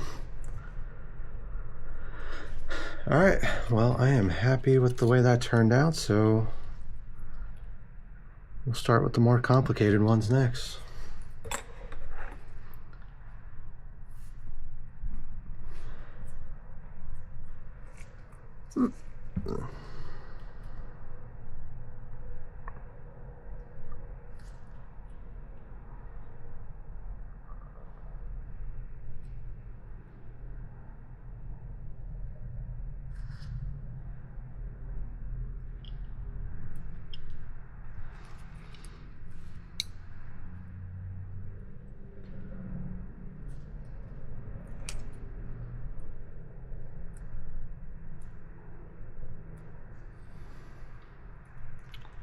I feel like this can use a tiny bit more trimming. I'm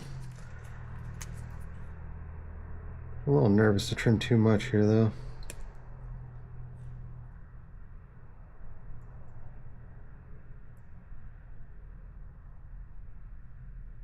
Yeah.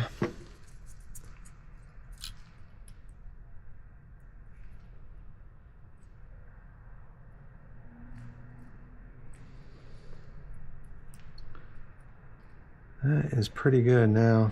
All right.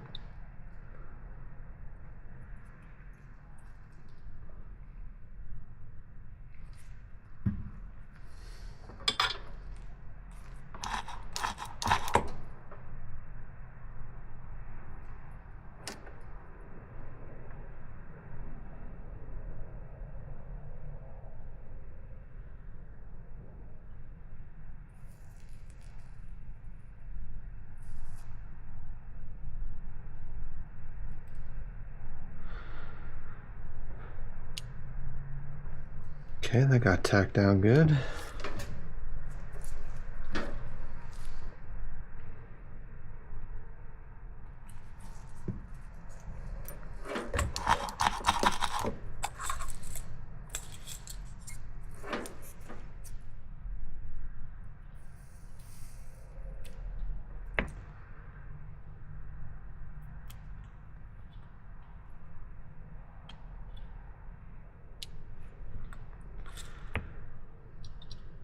It's not going anywhere.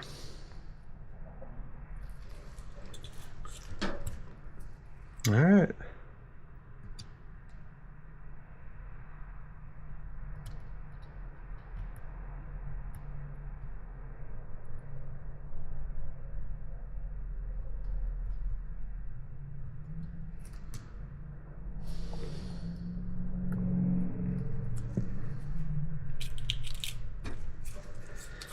I'll finish soldering these points down and then we'll do the same thing. We'll test everything, make sure it's working.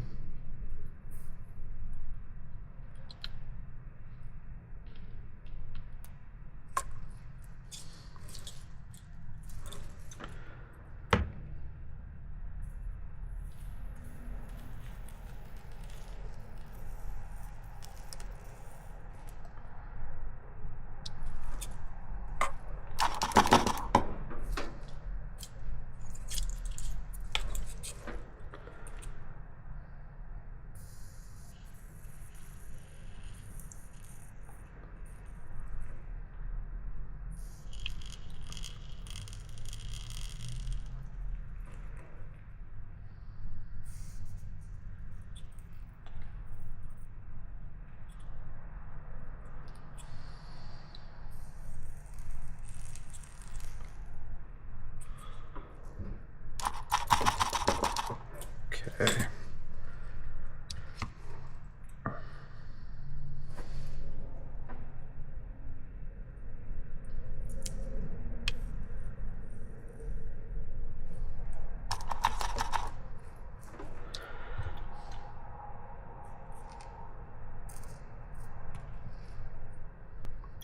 Just recheck it a couple points here.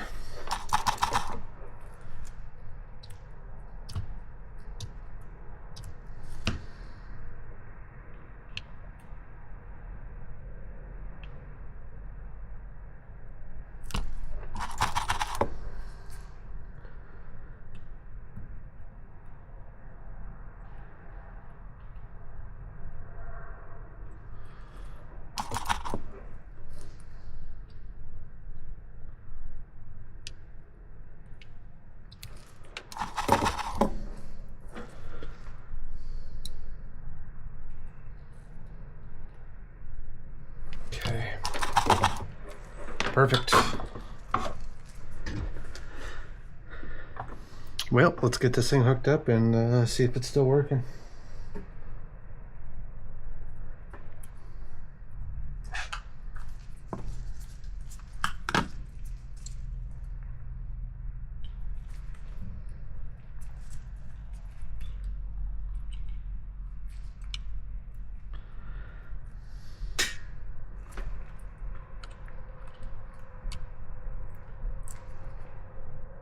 Okay.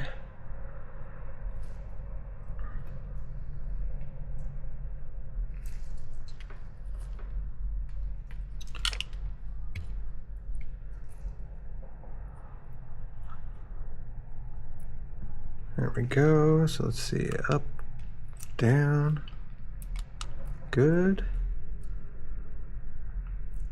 Start works, start. We're looking pretty good here.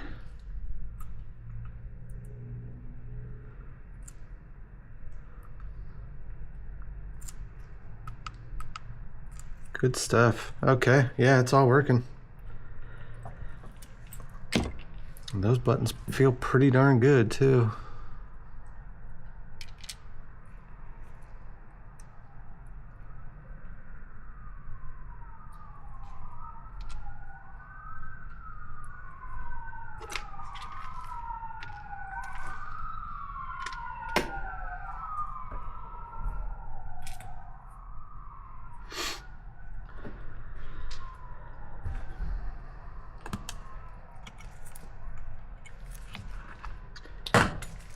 You know, it's kind of funny. I was wondering, like, why am I not getting sound? Well, I took the sound speaker out.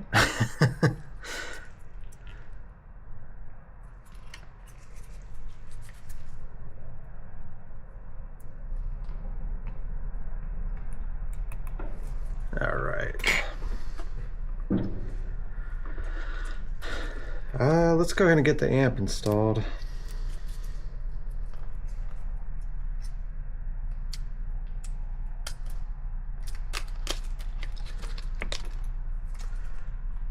And in fact, before we do that, let's keep clean here and clean up our buttons.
Okay, I'm gonna do exactly what I did last time and actually pre-tactile or pre-tin these buttons right here.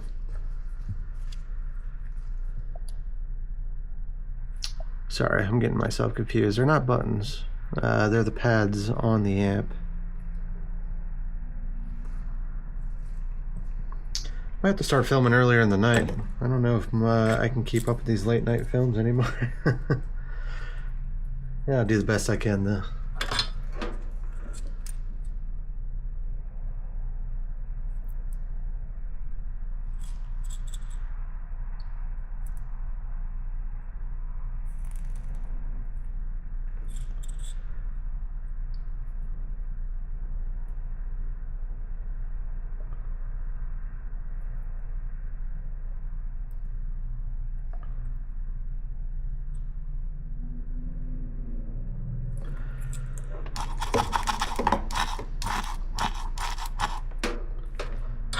All right. Now let's get these areas pre-tinned on the board.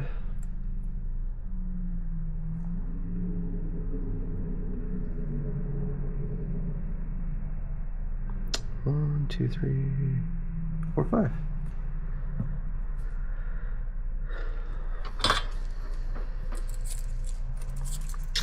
Again, this is the speaker amp install. This is what we've already been working on.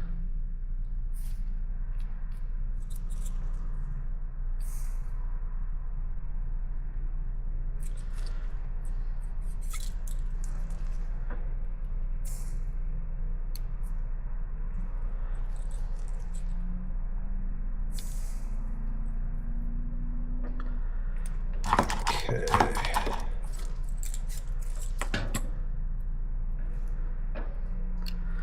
Now let's get this aligned.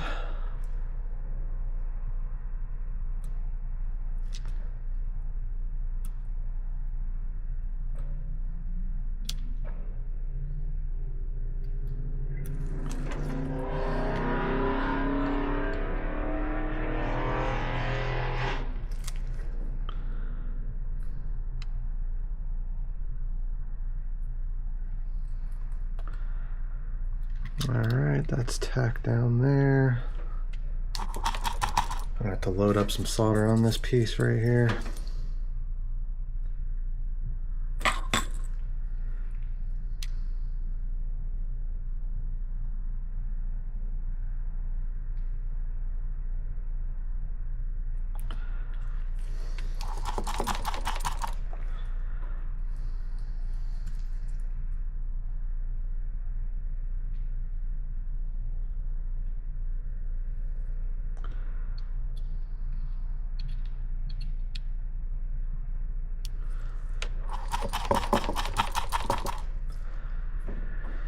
Okay, let's clean up some of this solder.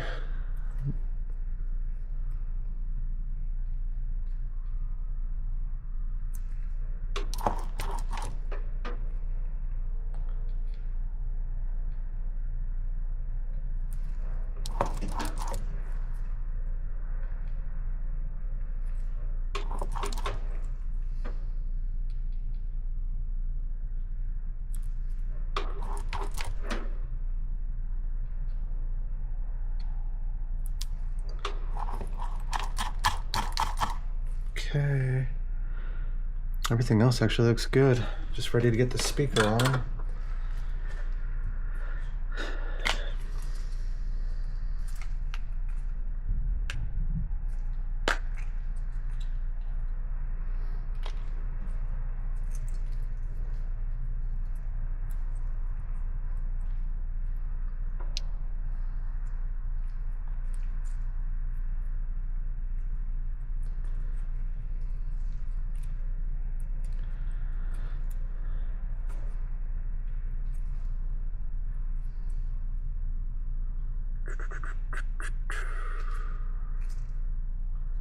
Oh.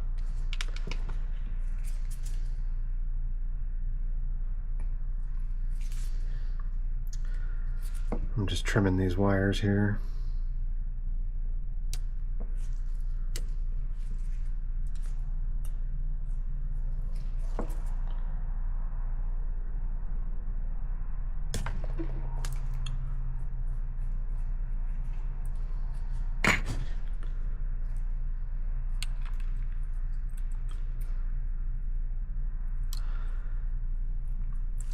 All right, let's get these wires pre-tinned.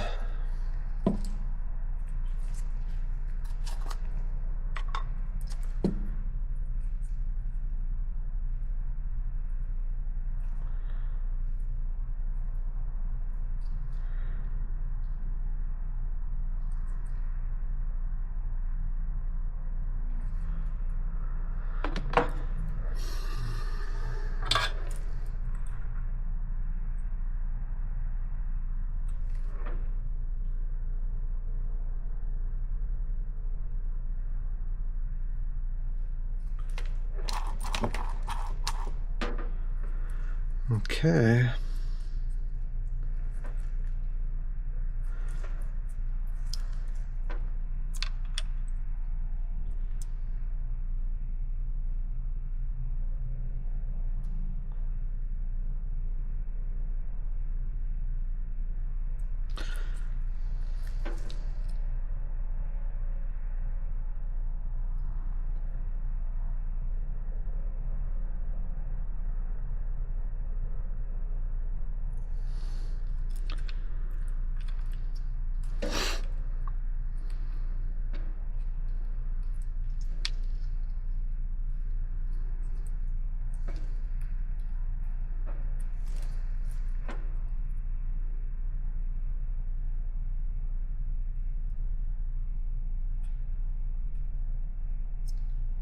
Okay.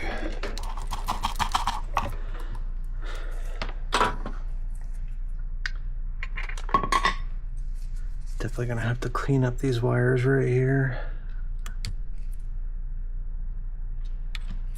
Okay.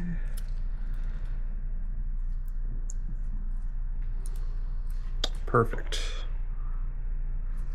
That should flow in real nice, actually. Okay. Last thing we gotta do is get these wires resoldered back where they need to go for the screen.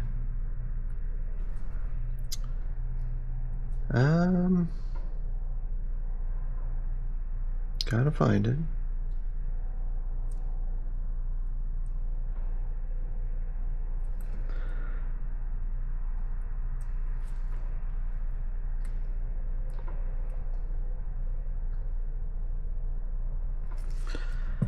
Okay.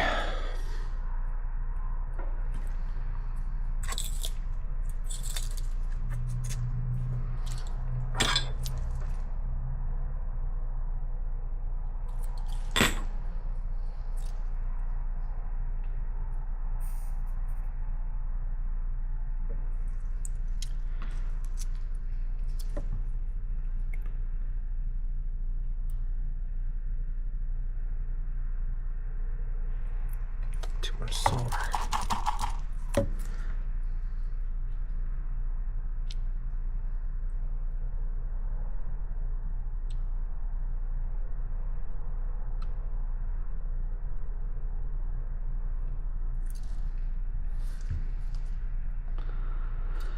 That's select right there.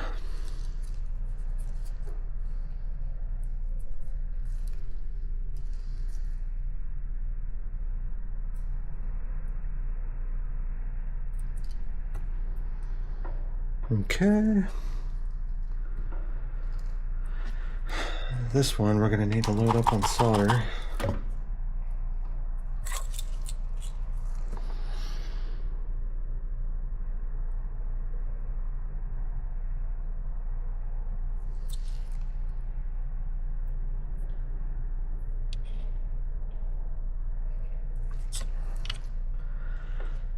I cannot get that port to bite.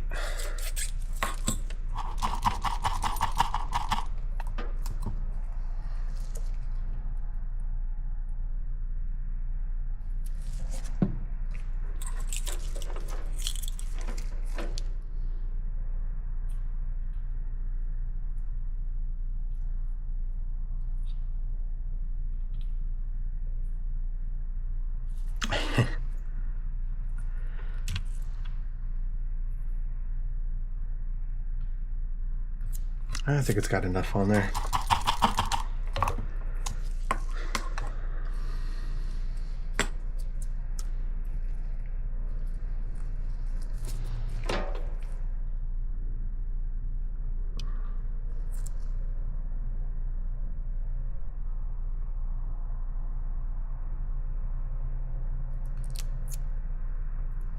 Okay.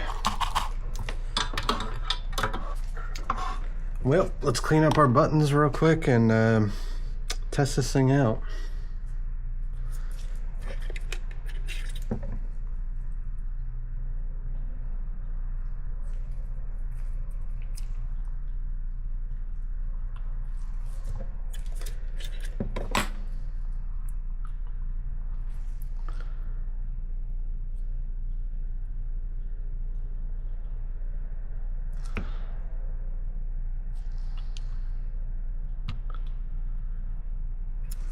Okay, first things first. Let's get power hooked up to this and make sure we got speakers. My power's right here.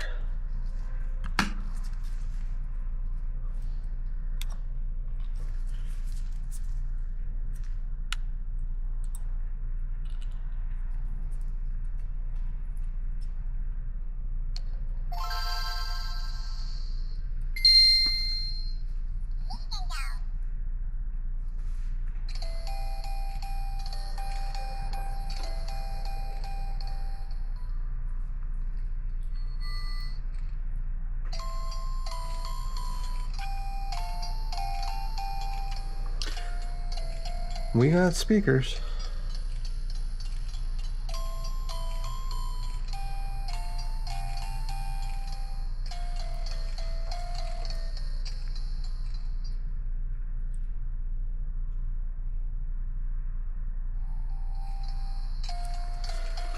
The funny thing is, I don't feel like we're getting the appropriate amount of sound into this. Huh. And I don't think it's the amp. It might be the volume adjuster itself.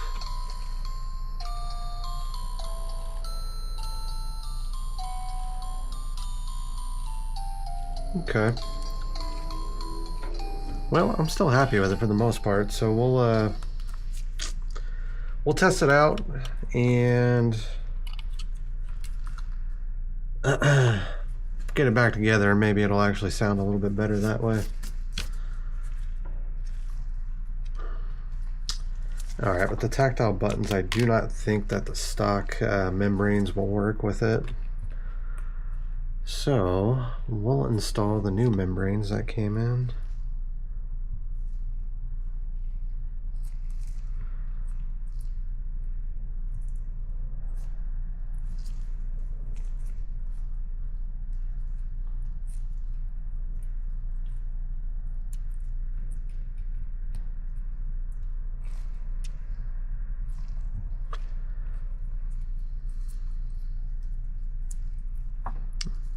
I think these come with harder membrane buttons, which are required in order to press the tactile buttons down.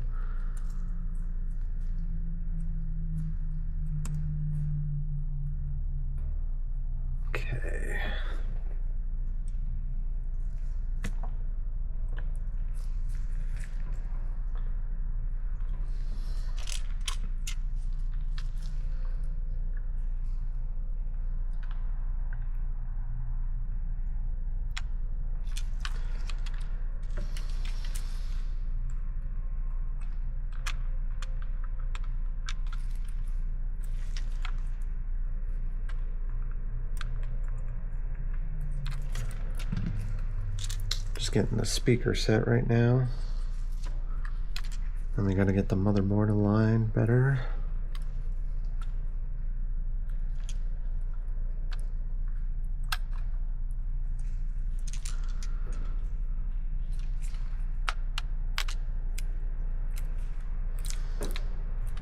And there we go. Let's make sure we're not gonna crush anything here.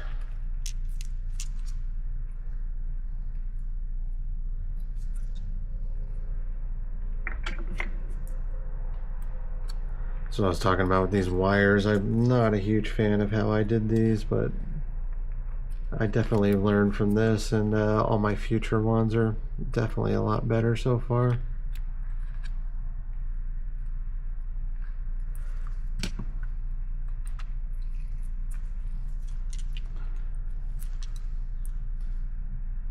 Okay.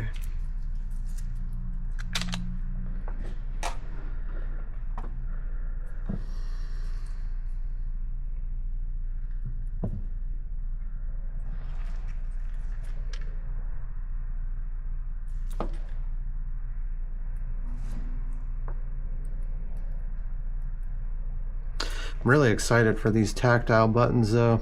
Like I said, these buttons on here right now just felt so squishy that I wasn't enjoying it. And when I found out that the other Game Boy Advance felt so much more responsive, I was like, all right, we gotta do something about that.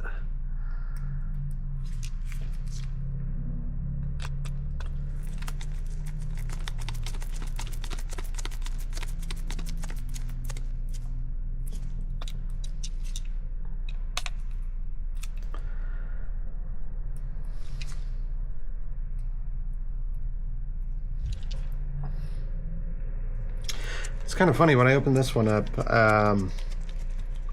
it originally only had 2 screws to hold the motherboard down, which I wonder if people are taking these things apart before I get my hands on them. I've seen some online that come with 3, but so far the only ones I've gotten come with 2. So that black screw right there I put in there when I got it from another kit. Okay. I'm going to do one more test to make sure that the screen shortcuts are working just fine. And where's my battery? There it is.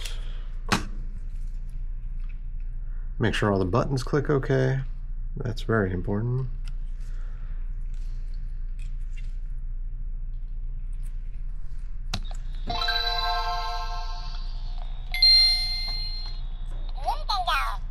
Okay, that's actually a lot louder. I think it just needed to be in the plastic. Ooh. Yeah, I like that. Choose a game.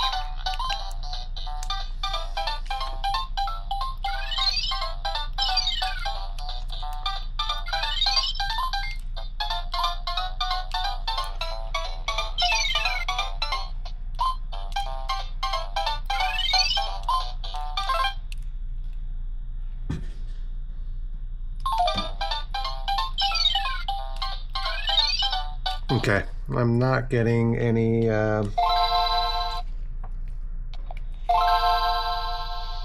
screen menu.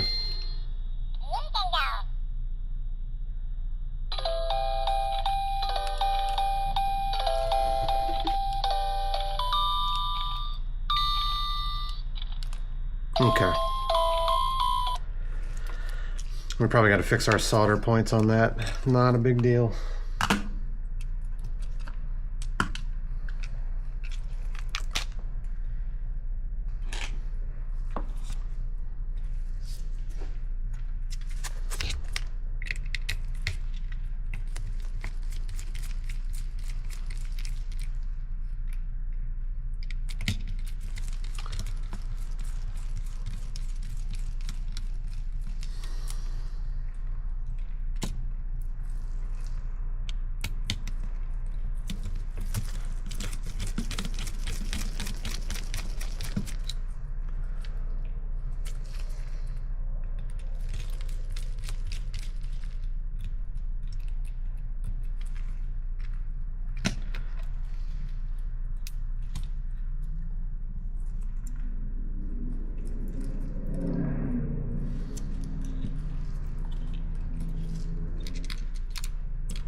Okay, first of all, let's make sure we even have the right solder points.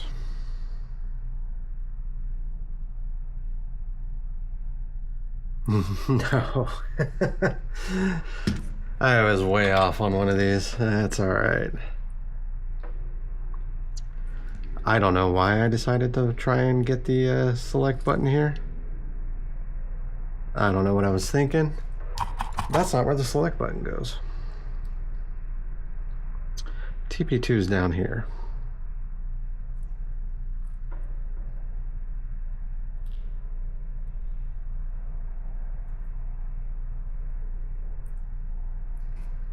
Okay.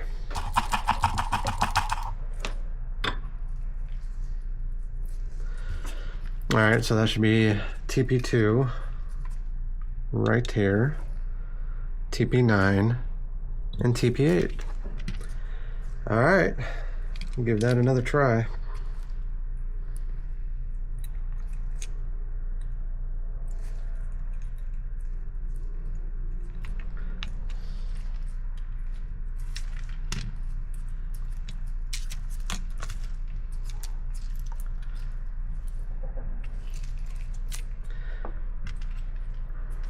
Oh no.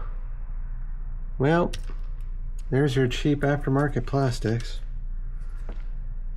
That's not great.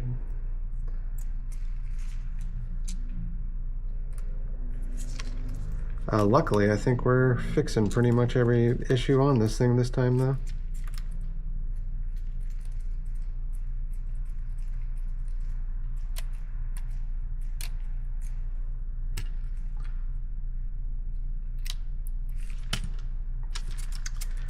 I don't even know where that screw came from.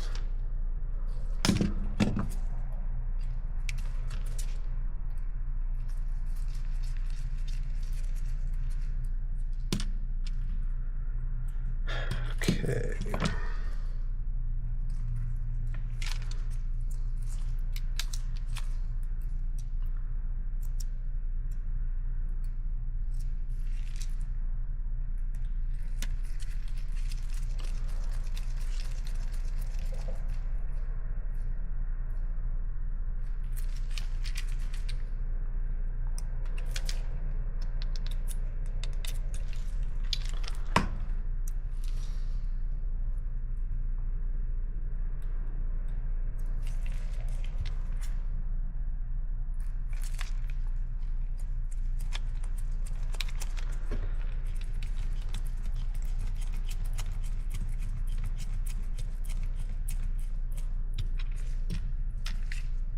Okay.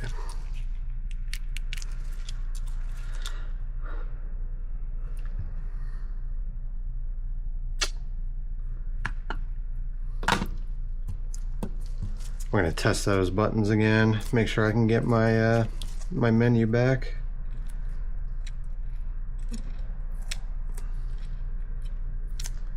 I don't need to put a game in there right now.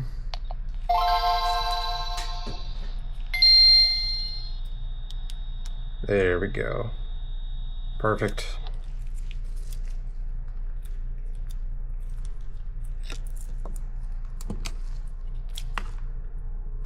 All right, we're pretty much wrapped up on this then. We're just gonna go ahead and get these last screws in.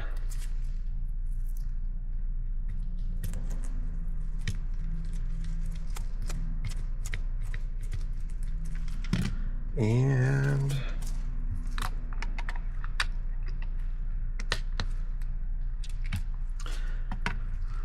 make sure we get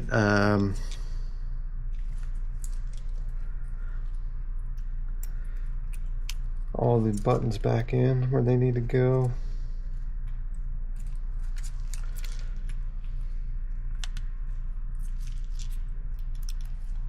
And left button.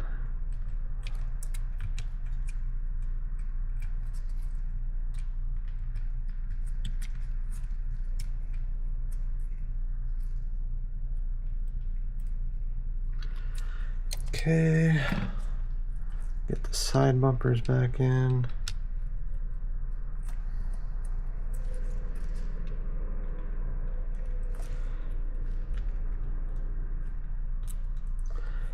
Get our power button back in. Now we can get the top back on. Or sorry, the back.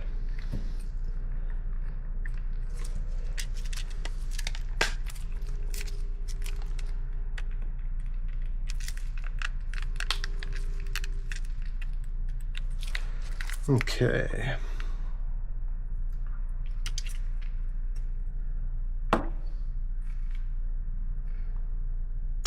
Where did our black screw go? There it is.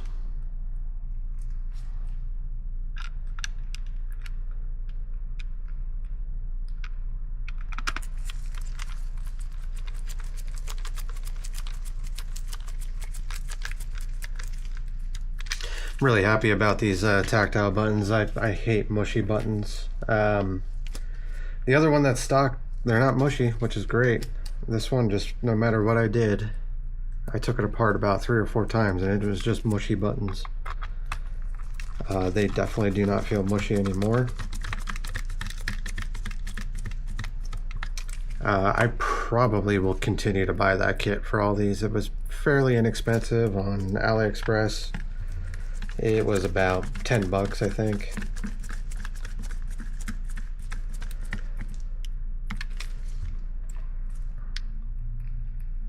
Definitely feels great. Right now I'm just waiting on another 1800 milliamp battery set to come in for this, and this one will be all set then. I don't think I'm going to do a separate video on that one though. I'll just slap the battery in there. I'm going to throw a screen protector on tonight, and this one should be all set after that.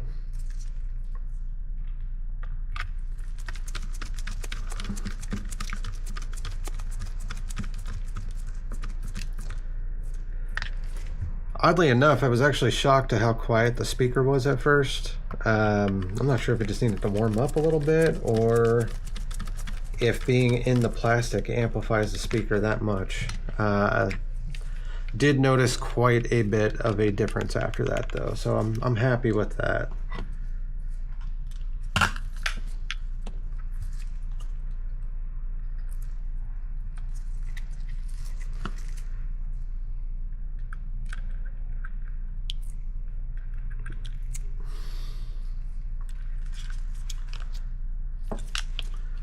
Yeah, let's get a game in there.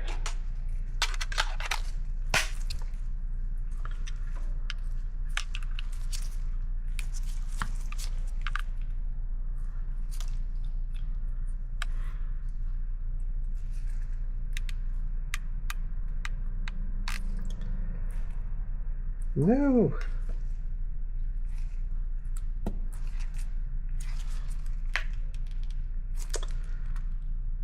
Shoot. Always check the power button. You know, I've definitely had more trouble with this one than I did the other Game Boy Advance with the stock shell. These aftermarket shells, they always have their little quirks. That power button just jammed. It will not go. Once I align it once I fix the alignment, it should be fine.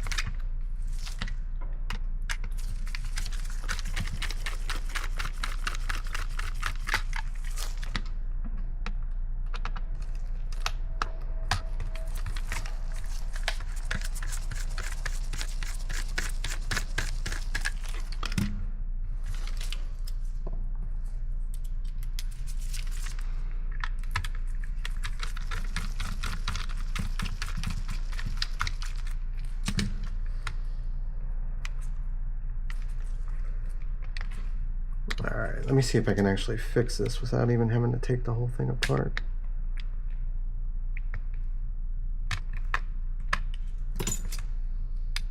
Yep, there we go.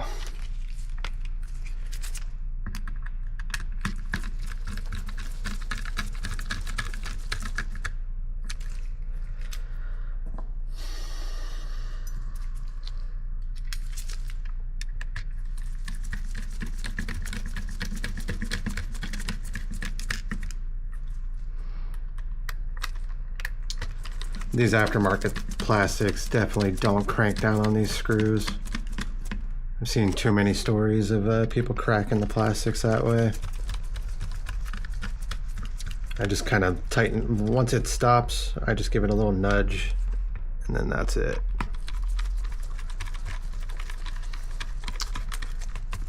Other than that, they hold up pretty well.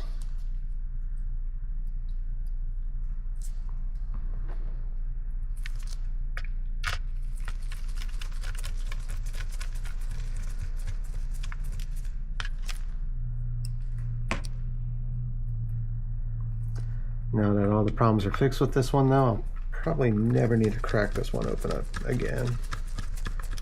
If I do, I'll probably end up doing another shell replacement on it.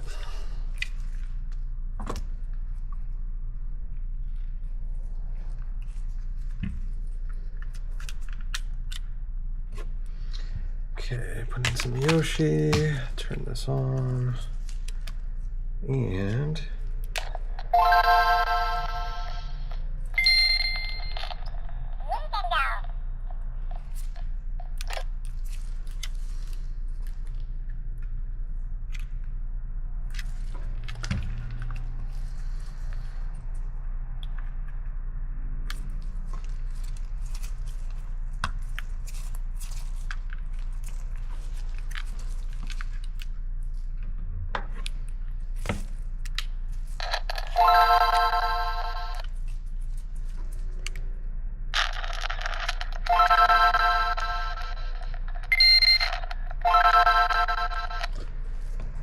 that is not sticking very well, is it?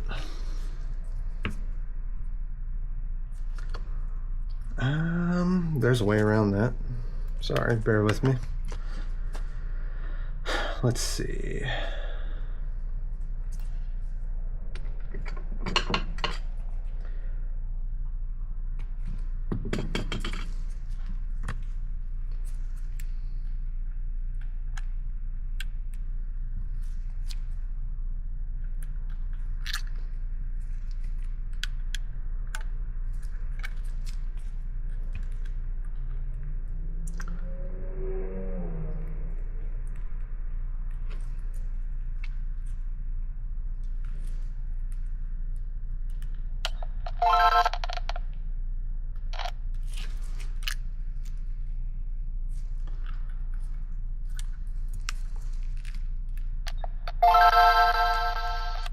Okay, that's not working that well. Let me see if I can actually just, I have the battery terminals for that.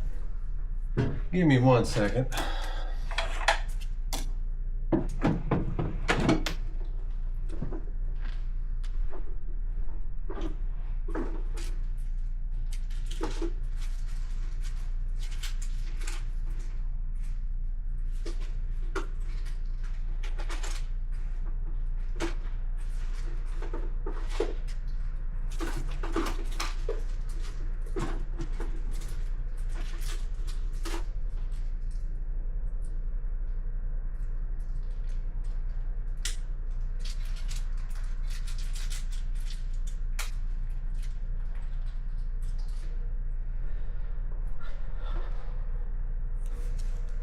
Let's see if this will fit in here easily.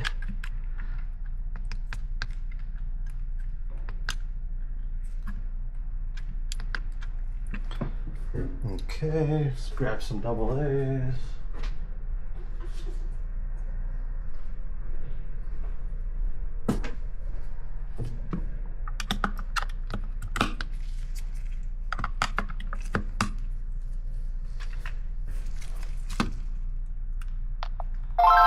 There we go.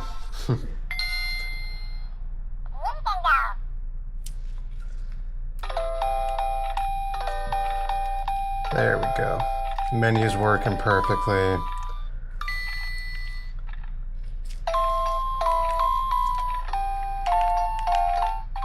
Buttons feel amazing. Choose a game.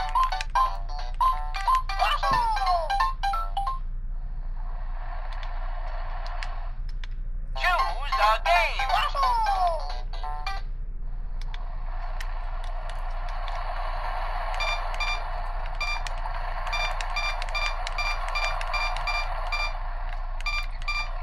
Alright. I'm happy with that. Well, tonight was a long night. Thank you guys for sticking with me that actually sit down to watch this video. I probably won't be streaming until Monday or Tuesday again. That's when I'll have my next project lined up. And I'm going to try and stream as much as I can. Appreciate any input that anybody might have for me, or if you want to, please subscribe.